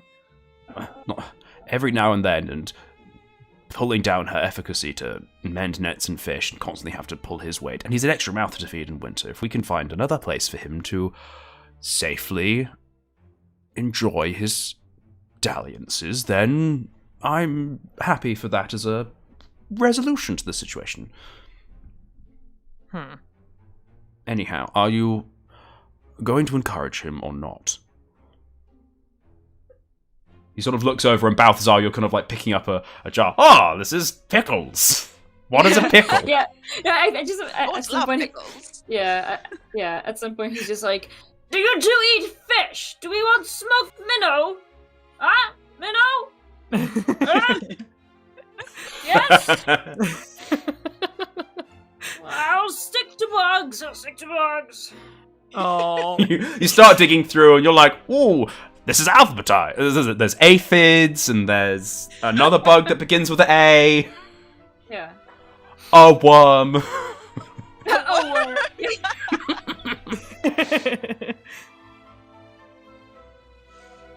I think Pip would sort of turn back to Callum and say, well, he has expressed an interest in leaving anyway. I didn't get the impression he was particularly happy here. So if he wants to come with us to Summit, then he's very welcome to come with us, but we're certainly not going to make him. No one's asking to be forced, just pleasantly and helpfully encouraged as 2 or 3 positive and pleasant beasts I want to do. It would be a great help for all parties involved. It'll make everything easier for everyone. I do genuinely think you'll enjoy Summit, or maybe somewhere else. Somewhere further away. I think He has a habit of coming and going, and always coming back.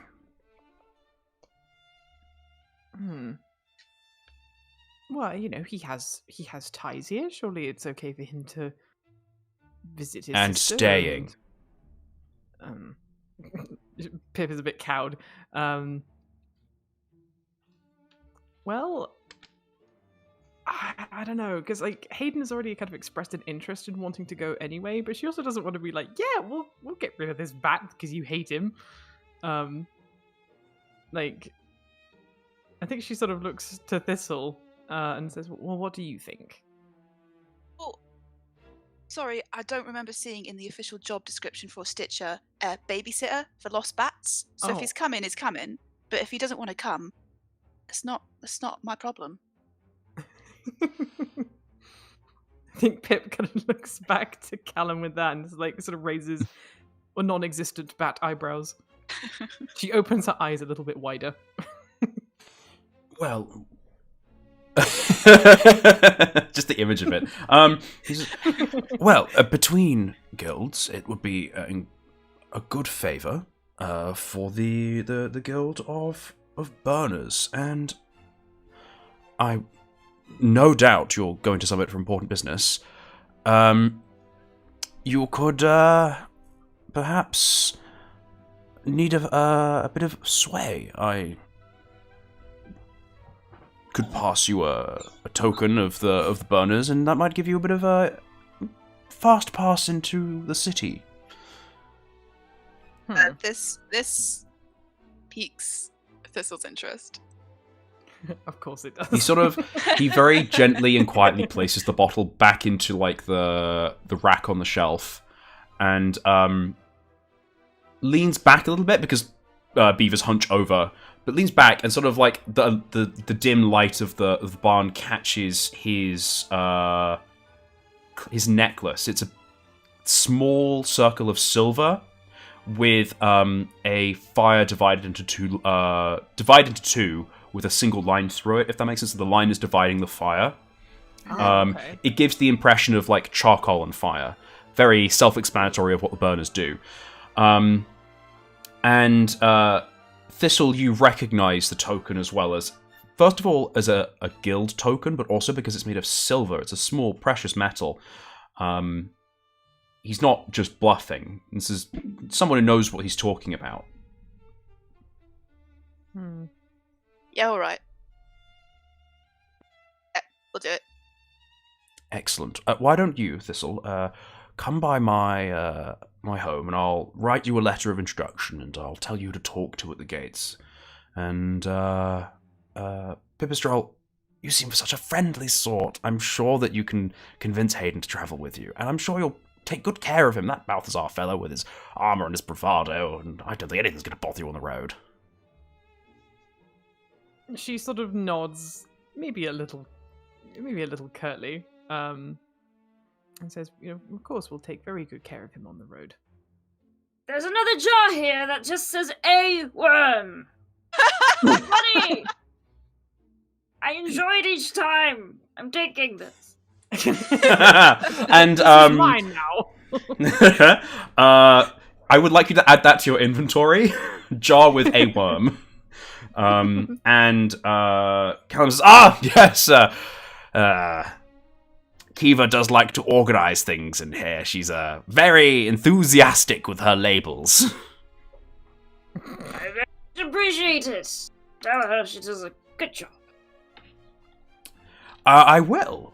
And he sort of wanders over towards the end of the hall, seemingly done with this conversation with the two of you.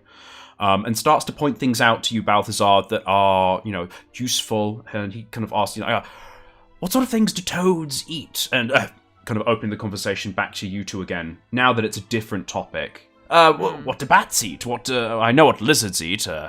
You like your little crunchy insects. Our snake friends in the village are the same. But bats and toads, are you somewhat pescatarian in nature, or... Trails off. We'll be entirely honest with you. If it fits in our mouth, we'll eat it. Oh. Pip looks nervous. That's Pip crying in the background. We are not picky eaters, though we do like our delicacies. We make excellent slug jam and Ooh, Don't you that sounds dare. delightful. I've never had a slug jam, but it sounds like it would go perfect on a little oat scone. Oh, it would be. I have some more. Oh, I don't have one anymore. Oh no! I'll arrange to send her to dispatch a pallet of slug jam to Granger's Nest. One day, my friend, one day you too. That sounds absolutely delightful. And he kind of claps you on the shoulder. That is truly, thank you. I genuinely am very enthusiastic to try that delicacy. When this big beaver claps me on the shoulder, he is surprised to find I'm sturdy like a stone. Yeah, it's like a proper like, yeah, like there's a thud and he goes, oh. Yeah. Solid. Yeah, I'm a very strong boy. Yes, you are quite a stout lad. You'll have no problem on the roads. You can find us. Any good noon messenger knows where Grinder's Nest is. We're on their maps. Anyway, we shall. And he kind of starts to turn around and says, you'll want this and this. You guys can add 2 items worth of any food that you think you'd want. Balthazar, I would say like smoked minnow is something that you probably enjoy. And you have some smoked minnow steaks. Ooh. So yeah, 2 regular items, and you can also, if you don't have a packed lunch, give yourself a packed lunch, which is like a food slot, but for free. What can I have for my packed lunch? Hang on. River worms. I still have a bag of trail mix. Yummy. I think. Sorry, I googled river worms Scotland, and the first result is water beasties, Scottish Environment Protection Agency. Oh my god! It's the spin-off series. Yeah. Ooh, snails. There's snails in the river. Probably some snail mix. Yes. Trail Escargot. No, trail snail mix. Trail snail mix. Snail trail. Oh wait, no, not that. No? Not snail trail. That's What something is- different. It's I don't know what it's that slang is, for God. it's slang for wanna something. I'll know. tell you afterwards. I don't want to know. In that case, Inappropriate. just snail, whatever, snail, fucking pretzel. I don't care. There we go. I think Pip has kind of rummaged through that box of Snail gummies. Oh, snail gummies. Snail And gummies. she's found another bag of candied aphids, which are her favorite. So she's like, Mhm. and These she's ones are sweet and having salty. those. Ooh, yeah. She's like, oh my gosh, delicious! You can only get these in like Odok. She's really excited. I feel like if you drop them in oil, they blow up like popcorn. Yes, Oh my exactly. So like, she's really excited to pop some aphids. Mhm. Stop. Just can't stop. I would love to see like TV advertisement in the Beast Fables world.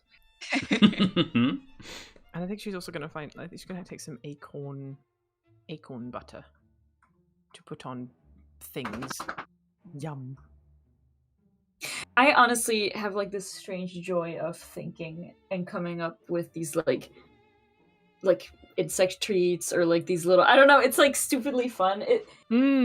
It's satisfying in the way that, like, you know, in Lion King when Pumbaa and Timon are like eating the bugs, and you're just like, on the one hand it looks gross, on the other hand it looks actually like really like weirdly tasty. That's really tasty.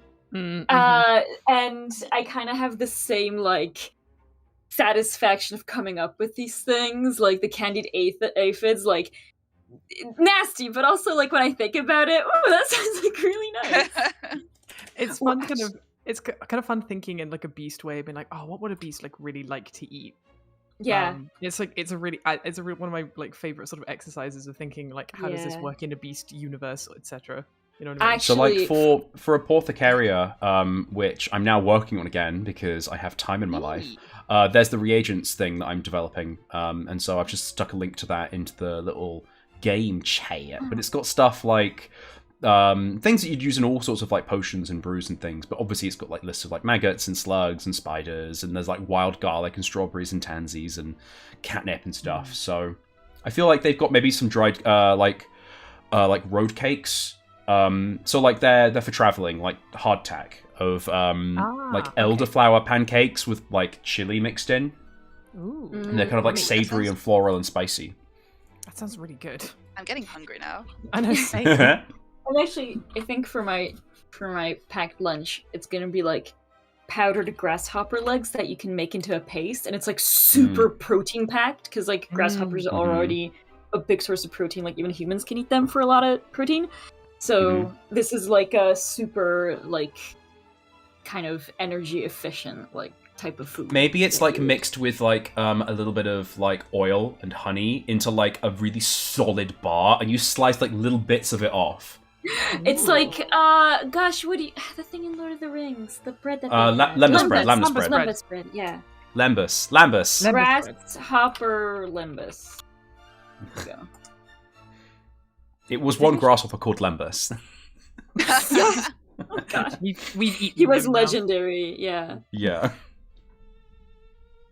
Okay, so once you've added your food, I'd say the only thing left to do before you consider your journey, because you've got the afternoon, the whole of the afternoon to travel, is to stop in with Hayden. Yeah, I think I think after the conversation that Thistle and Pip had with Callum, she's sort of feeling not so great about kind of asking Hayden if he still wants to go, and also is now slightly regretting the fact that like maybe he's changed his mind now. So she's feeling a bit nervous as they approach Hayden's residence. Has Thistle already gone and got the letter from Callum? You would have to split off for that. So you can go do that now, and we'll do 2 tiny little scenes. But yeah. You're outside the barn, you've left the smoky area, as you come through and he closes the door again behind him, Callum lets out like a it's rather piney in there. Thistle, why don't you come with me and we'll talk about stitches and other guild-related matters, and Balthazar, you can go talk to Hayden, like you mentioned you were going to do so before, hope you can reconvene together at the gates to the village, the arch. Thistle nods and follows Callum. And he jovially, without kind of says, ta-ra, we'll talk to you soon, and sort of wanders off with Thistle before Balthazar and Pipistrelle can respond. Or like doesn't wait to respond. You can say something if you want to. I'm not saying you can't do anything. I think Pip just says, we'll see you soon, Thistle. They Why are is walking it- away. Yeah, Balthazar, because he didn't, he doesn't have superior toad hearing and didn't know that conversation, just kind of turns around and says, Why is Thistle walking away with Callum? I think Pip sort of grimaces slightly to Balthazar and says, I'll explain on the way. And then she sort of starts walking towards Hayden's house. So, I think we're going to go with Thistle first, and then we'll go with Balthazar and Pipistrelle. So, Thistle, you walk away from the pair of the barn, and you go towards like the back end of the village, more like towards over here. And you enter into, it's not significantly larger or nicer, but it is older. Even so, it's maybe only a year or 2 old, this hut. It's made out of woven branches that have then been spread with wattle, which is like mud, and dried and cured and painted. But it does have some show of like a little bit of plant growth. Some ivy has grown over one side of it over the last year. Large kind of leaves, mostly all kind of turned brownish and kind of starting to fall off now. It's the kind of this late into the autumn and early in the winter. And you come in, and it's actually rather cool inside. Clearly, Callum hasn't been in all day, and so there's no fire and nothing to keep the place warm. It's sort of like a residual heat. Inside, there is a reed rug that has been woven, kind of spiraling out from the center to cover most of the floor. There is some furniture, some of it nicely made, like a dresser and a table, some of it more kind of nailed together, equally as old as the house. And And Callum goes over to the desk and starts to kind of pull up one of the little drawers and pull out some bits of bark shaving. Takes a small piece of charcoal and kind of gestures at a chair or a stool that's near the desk for you to sit down if you'd like to. Thistle sits. Is it a hilariously big chair for Thistle? Please. Considering that Thistle is a common lizard and Callum is a beaver, this is going to be a hilariously big chair for Thistle. They just sort of like scrabble their way up and sit like Aw. little elf on the shelf. That's adorable. You sort of, with the little it's kind of ears. funny because like your tail and your legs are dangling at opposite ends of the chair and they're also just like swinging. Oh my god, that's so cute. I love that. Like if your bag is on your shoulder, it's not touching the ground, sort of like energy. And Callum says, well, I'm glad we can speak frankly. You can enter the...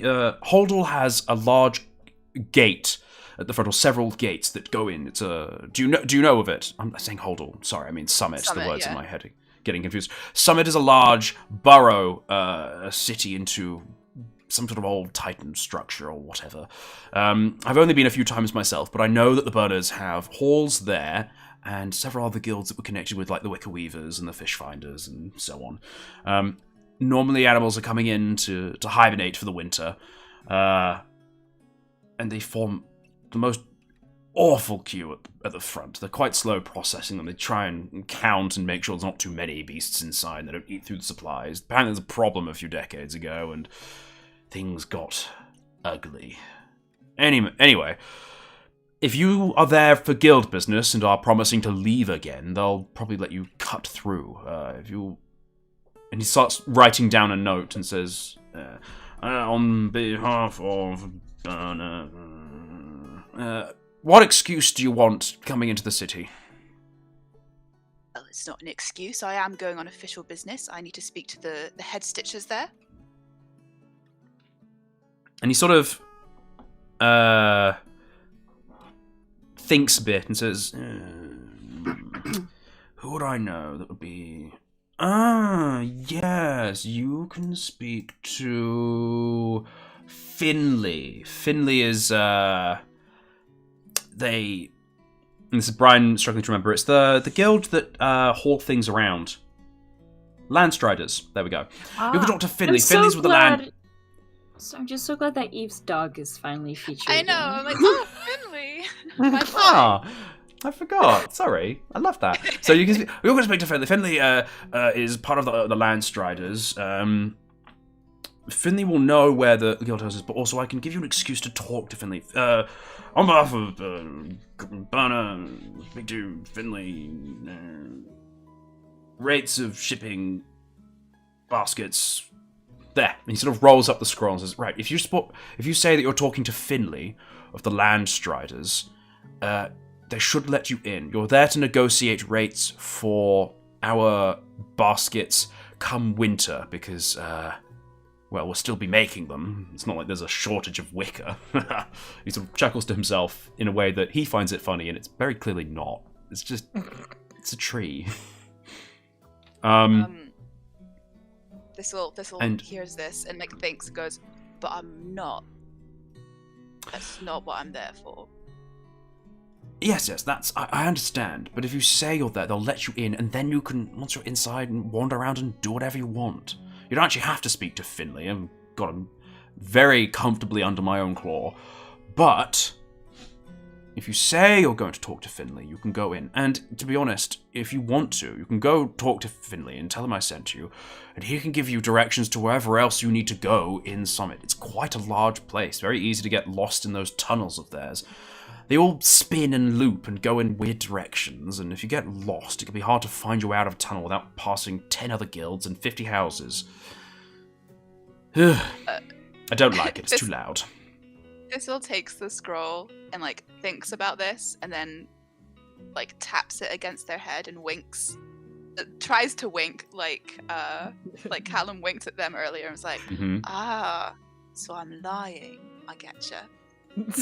and there's a brief pause, and he gives you a wink and says, "Yes, yes, you are." Thistle's really Thistle thinks they've masterminded some sort of plan here. Right, I can do that, no problem. I will get that done for you. Perfect. And he kind of goes into his drawer and he takes out a wooden token. It's a version of his silver burner's crest, and he passes it over and says, "This should be adequate proof. You can add it to your inventory as a pocket item, so it doesn't count against your inventory. It's just a small little thing. It's a burner guild crest." And he says, "This should be more than enough to accompany the letter, seeing as I'm the one who's written it. And you should be able to get into the city that way if you go to the front of the queue. If you act the way that I heard you did at the river today, just official and know what you're doing, they'll let you through. To be honest, confidence gets you most of the way in the woods." Right, yeah. A little, Thistle's a little unsure as to whether or not Callum means that he saw through Thistle's acting. Yeah, like I did with the water. I feel like that's an introspection that Thistle's having. He wasn't there, so he doesn't...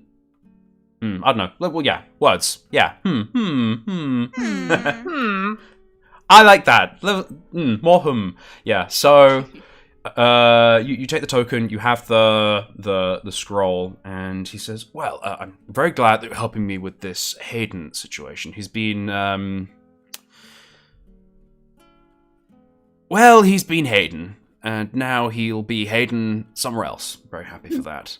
I think that concludes everything here. I've got to get people back to working. Can't let this drama distract us. Fagner's coming tomorrow, so..." He sort of shuffles some things around on his desk. Is that all? Do you need anything else from me? Oh. Good. You're refreshingly blunt. Right. With all respect, go away. And he sort of gets up from his chair and goes, he kind of grabs, I think he's going to grab, because it's like getting towards the afternoon, the wind is picking up a little bit, he kind of grabs a scarf that's been knitted, it's kind of by his door, and wraps it around his head. And kind of cozies into it, and then kind of opens the door and kind of very politely gestures and says, let's get about our days, shall we? Thistle hops off the chair and tucks the token letter into their pack, and they just fuck off. Yeah. He kind of closes the door behind him and sort of like wedges it into the door to keep it shut from the wind, and sort of wanders off. To keep Thistle Actually, out. no. I'm going to say you notice this. He kind of pulls the door really shut and then plucks a key from around his neck that is next to the guild crest and locks the door, and then leaves. And Thistle, you return to the group. During this lovely little conversation, Balthazar and Pipistrelle, you have returned to Cirrus and Hayden's house. Cirrus is now no longer fussing over Hayden. Hayden is upright in his bed. He has some soup that he is slowly sort of like lapping at with the bowl in one hand and the arm otherwise outwards really awkwardly next to him on the bed. He just looks like self-pityingly miserable, if you know what I mean. Yeah. Not like he's depressed. He's just like really, really... Woe is me. Yeah. And Cirrus is just sort of about the house and seems to be preparing a second bed, getting things out from cupboards and holes in the floor that have been covered with like wooden like doors and things like that to like so that the whole space is serviceable, but also like storage spaces, you know. So did Pipistrelle explain that whole conversation that they had with Callum, or just said why, or just told Balthazar why Callum and Thistle went off? Yeah, Pipistrelle, what did you do? I think, you know, now that kind of like Pip and Balthazar had a moment to kind of be on their own, and like obviously no one else was like could overhear them, I think she probably would have told Balthazar like what was happening. But this very strange conversation with this beaver who's like, yeah, we don't want this bat in the village. And I think honestly, like Pip would have kind of finished that conversation with just like, well, what do you think we should do? Because she's a little bit torn about just being like, Yeah. we should make him come with us. You know what I mean? Yeah. Balthazar would just, I think, say, I can't say I understand where Callum is coming from. The community is there for everyone, regardless of what they contribute. They're not worker ants, they're beasts. I suppose it boils down to what Hayden wants. If he wants to stay, he should stay. Regardless of what Callum thinks. Hayden has as much of a reason and right and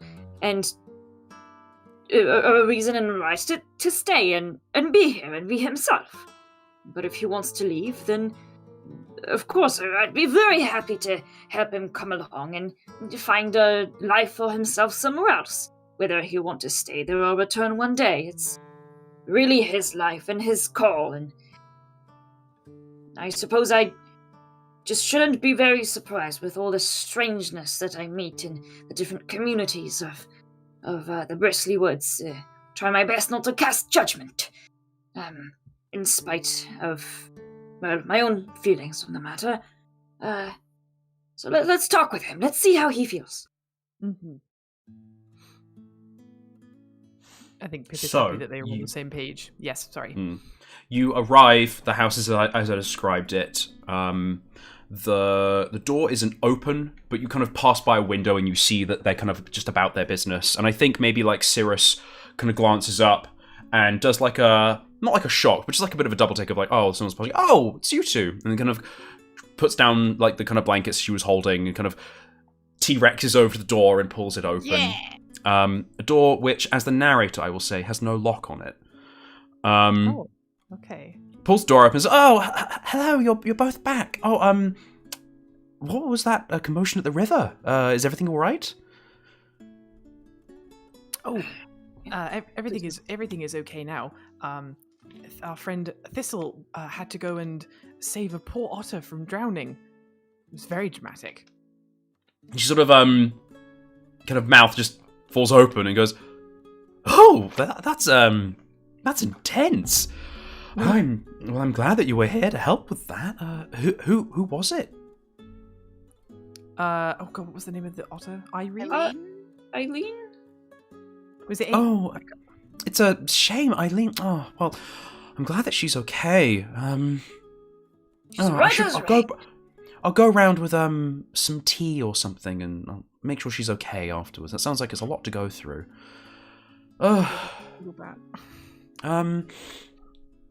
So, what brings you back? Is everything all right? As you can see, she kind of like steps away from the door and gestures you in. Kind of like, oh, come in. It's a little bit chilly out there. And kind of like gestures you into the small house. Mm-hmm. As you can see, Hayden here is awake and doing fine. And she kind of looks over with a nice kind of like, well, I say a big for a bat smile on her face. And Hayden is just sort of like, hi. Oh. I think I think Pip really wants to talk to Hayden without Cirrus hearing her, but she doesn't know how to do that. Without like, because I think Atlanta's the player instinct would be to like ask Balthazar to not cause a distraction, but to keep Cirrus busy. But I feel like maybe Balthazar that. You could have talked about this before you got to the house. Yeah. Okay, that's a good idea. And yeah, if you want her out of the way, Balthazar will actually just turn to Cirrus and say, my good Cirrus, my friend Pipistrelle would like to discuss something in private with your brother. A matter that has arisen as we were traveling on the road. In order to give them that privacy, would you, you know what? How about we go take that tea to Aileen right now, and I'll accompany you. Oh. Oh, that, just give me a minute. And she sort of, like, nods at you, Pipistrelle, says, yeah, of course, and, looks We at do his... apologize to be You dragging be out of your own very home. well-behaved and nice. These people are very, very, very kind to you, so you answer their questions, okay? And he's like, Oh. yes, duh. Ah, And she sweet. kind of puts down the blanket and goes, oh, my head, what am I doing? She kind of spins around the room a couple times. He goes, tea! And then kind of like shuffles some things off a shelf, and like a little box or something falls off, and then she grabs something. And goes, it needs a, and she turns around and grabs like a little bit of, it's not wrapping paper, but there's like some dried maple leaves or something that she's stuck to a wall because they look nice, and she sort of like grabs a maple leaf and like folds it and crunches around, and it sort of looks kind of orangey and warm, and goes, right, okay, let's go. I'll be back in back in 2 ticks. Sorry, just seeing her like do all this rapping, Balthazar will kind of smile and say, Well, I say the artistic streak runs in the family. Oh. And she goes, oh no, it's nice. It's just nice. I'm not. No. She sort of shyly Aw. bustles towards the door. Well done, Balthazar. but yeah, Balthazar will walk with her to go see Aileen. Apologized if Aileen's feeling a little sore from any diaphragm punching, and say, Yeah. "Oh, doctor, this teacher said it will help, and I'm glad it." Yeah, just kind of Yeah, I'd say like make sure we she's wont have okay that with- conversation, but there's like No, a we nice will bit of not, that. but we Maybe know like that. halfway through, Pipistrelle talking to Hayden, there's like a trying to get me. Yeah. I've gone to So- finish the job. Yes. The trap didn't do it. I will. So, Pipistrelle, you're speaking to Hayden. The door closes behind you, and there's like a brief like pause as you both kind of like through the window watch them walk away, and then Hayden, a little less shyly, kind of puts the bottle down and kind of butt scoots to the edge of the semi ledge, and kind of like with his little legs dangling over, says, what do you want to talk about? Thanks for the tree thing, by the way. Not going elsewhere is pretty great. She sort of lowers her hood, says, "Well, you're more than welcome for that. You seem a bit young to be going elsewhere." And she sits down, like, kind of like on the floor, I guess, in front of him. I don't know if there's like a chair around or anything that she could sit on. There's a so- stool you can sit on. Okay, And she'll sit. it's surprisingly nice because it's bat-sized. Yeah, it's for the first time in, oh my god, I don't even know how long. She's like, it's nice to be in a bat environment again. 3 years. It's been 84 years. She kind of takes in her surroundings, and for the very tiniest, briefest moment gets a little bit homesick, but she kind of suppresses that. Side note about the chair, because I was just thinking about it. It's kind of like a kneeling stool, where it's got like that. You kind of put your legs in, and it's got that surface. But the stool, or like yeah. the chair part of it, is longer, and you actually rest your chest on it, and it's just perfectly sized for a bat to sort of just like flop into it. Oh my god, perfect. I love this. She starts, she kind of, once she's taken down her head and she's sat in the hilarious ergonomic bat chair, she'll kind of say, do you perchance know a beaver called Callum, even, sorry. He kind of goes, Cameron? No. Callum? Yes. He doesn't like me. Oh, why does he not like you? He kind of sighs and looks out the window. I feel like from this angle he can't see it, but you know that he's looking at the horse. Mm-hmm. Well, I mean, it's a better question of why would he like me? Why would anyone like me? Oh my god. This is unacceptable. I'm not very good at making baskets. And why should that mean that he wouldn't like you? By the way, sorry, I spoke over Eve. Sorry, if you want to say something. Oh, I was asking if Pipistrelle is the one that said, "Oh my god." I think I think privately to herself, she wouldn't have said like, "Oh my god," but she would have said like, "By the moon," which is like, you know, the bat profanity that she prefers. Mm-hmm. Oh my moon. Yeah, exactly. Oh, my moon. Sorry, what was your question, Pipistrelle? The question was oh god, what was my question? I got so distracted by profanity. It was why wouldn't Yeah, being able to make baskets mean that he didn't like you? Yeah. Well, it's I guess it's hard, you know, getting things together. He's sort of like fiddling with a bit of fur on his leg with his good wing. He's like, it's hard to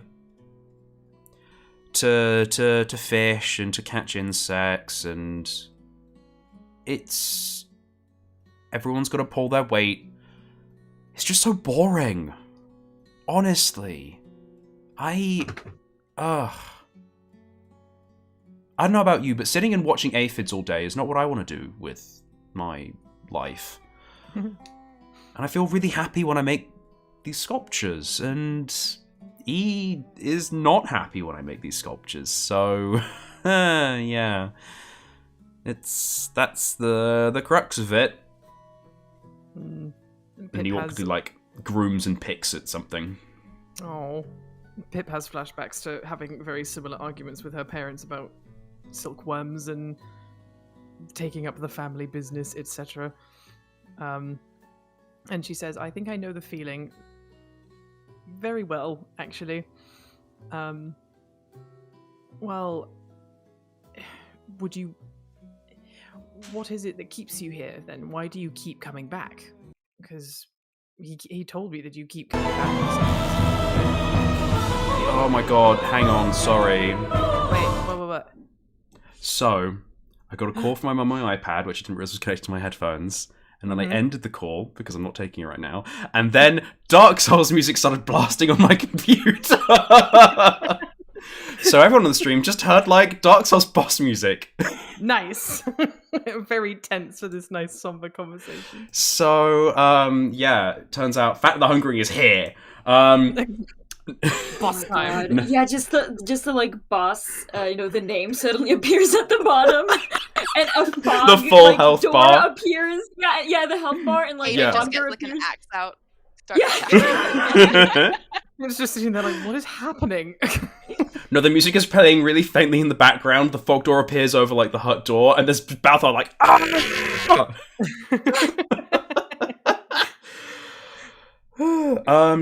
Yeah, so Beast Souls. So, vibes, words. What did you ask? I'm so sorry. Pip, no, it's okay. Pip was asking, why does Hayden keep coming back, if he isn't happy? I don't really have anywhere else to go. And Cirrus, I don't want to leave Cirrus on her own. I mean, I know that I'm bored, but she doesn't necessarily have a ton of friends. Oh, And that no. Kiva's mean.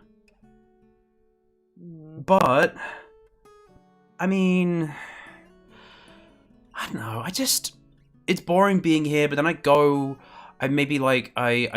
visit a friend in another village, and then it's the same there, and they all got to eat food, and then I've overstayed my welcome, and then I come home, and then, yeah. He sort of, like, thinks and kind of looks over at you, a little side-eyed. You don't know of a cave nearby, like a bat cave. I've never met a lot of other bats, you know? Like, I've met other bats, but, like, I've never met a lot of bats. I think she's trying to decide how much she wants to divulge. Yeah, no, I think she's going to be honest. I have heard mutterings and potential rumorings of some sort of bat colony, where they seem to be pretty self-sufficient and isolated, and there doesn't. It almost feels too good to be true. I don't even know if it is true.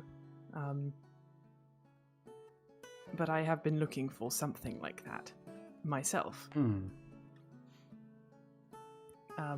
Somewhere to be,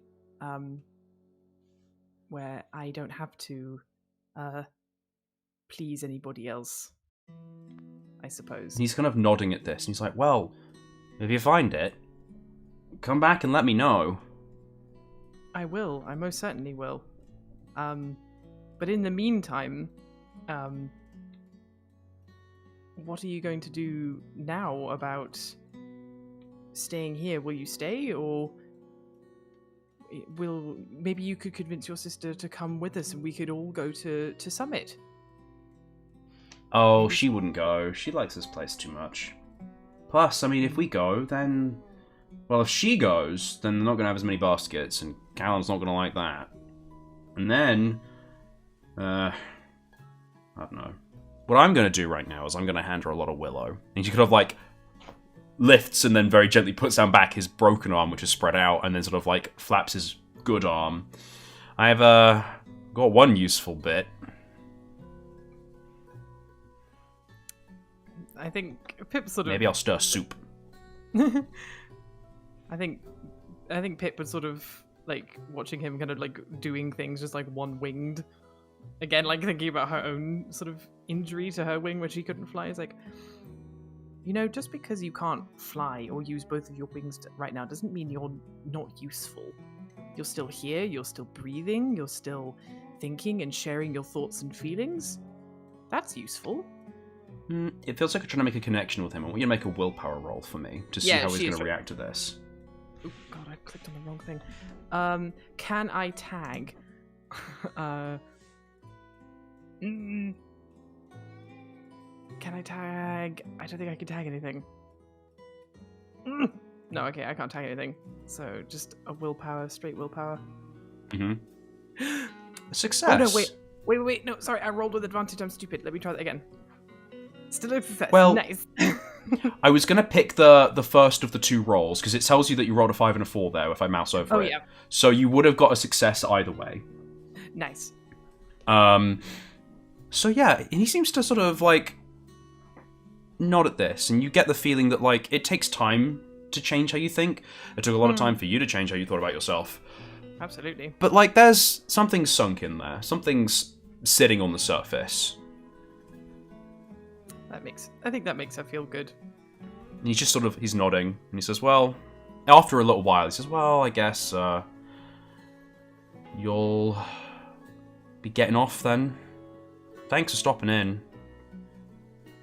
No, it was a pleasure to see you again, and, you know, maybe we'll see each other again someday. Hopefully. He kind of looks up and kind of gives you a nice, like, nod. I think at this point, this is when there'll be like a, hello, we're back! And then Balthazar and Cirrus would have returned. Perfect timing.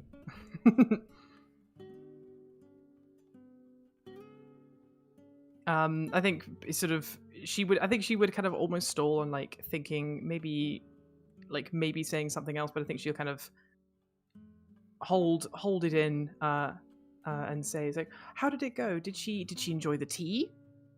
Oh, yes, she's feeling a lot better now. The tea will be nice and soothing for her throat. Can't imagine almost drowning is very comfortable.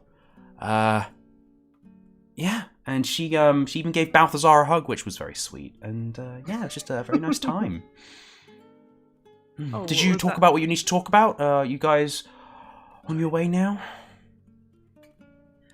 Yes, I think so, unless there's anything else that you need to say, Balthazar. I was just going to say that otters give surprisingly good hugs for having such short little arms. I was very Yes, pleased I think with it helps quality that you're a of lot. it. I think you're a lot smaller, so it was easier for her to wrap the arms round. You know. I felt like a teddy, like it being held like a little toy. It was very nice. Oh, It was funny that's how your really legs sweet. dangled. Well, see, I've been outgrowing a lot of my friends, so I haven't been really hugged by someone larger in a long time. It was very nostalgic. It reminded me of the days when I was a little tadpole and my little tail would be dangling, and it was a good time. Oh, I just could Oh, imagine God. you with a little tail. That's so cute. Oh, I was a very cute tadpole. Would you like to see some baby pictures? I need Baby to start carvings. carrying those around. Sorry. There's like, it's just like a picture and there's like 400 tadpoles. It's like, that's me, you can see me. And they all look the same. yeah. Oh, you're adorable. Yeah, Balthazar will turn to Pipistrelle and say, all good, did you manage to discuss what you wanted? I did indeed, and we should leave these fine bat folk to their weaving, and we should go and find our dear Thistle and head to Summit. Very well then. Well, Hayden, I wish you a swift recovery, and hopefully we'll see each other again someday. And he nods. He says, "Thank you again for helping me not die." Cirrus is like, "Yes, thank you so much for helping him not be an idiot." She gives him like a loving smile. Oh, that's really sweet. And I think as you guys reunite with Thistle at the arch entrance of the village, that is where we're going to end today's episode. Exciting well. times ahead. Mm-hmm. I can't wait for bandits. Bandits. Your worm or your life. Yeah. Okay. It's time for Thistle to learn why some beasts kill other beasts. Yeah, Oh my God. god. Oh, well, thank you so much for joining us today for this episode that has been 6 weeks in the making. Or however long it Nice. was. Been this one up that for a we've- while. Yeah. We will be back, hopefully, next Thursday with more beastly bands. And then maybe we might have a break for Christmas. Who knows? We'll just figure it out. It'll be great. Hell yeah. Right here. This is a casual podcast. We ain't no critical role. Yeah, we ain't no Riddicle Kroll. Critical cruel. Till next time. Hug your dogs, love your beasts. Goodbye. Goodbye. Bye. Goodbye, everybody. That was oddly menacing.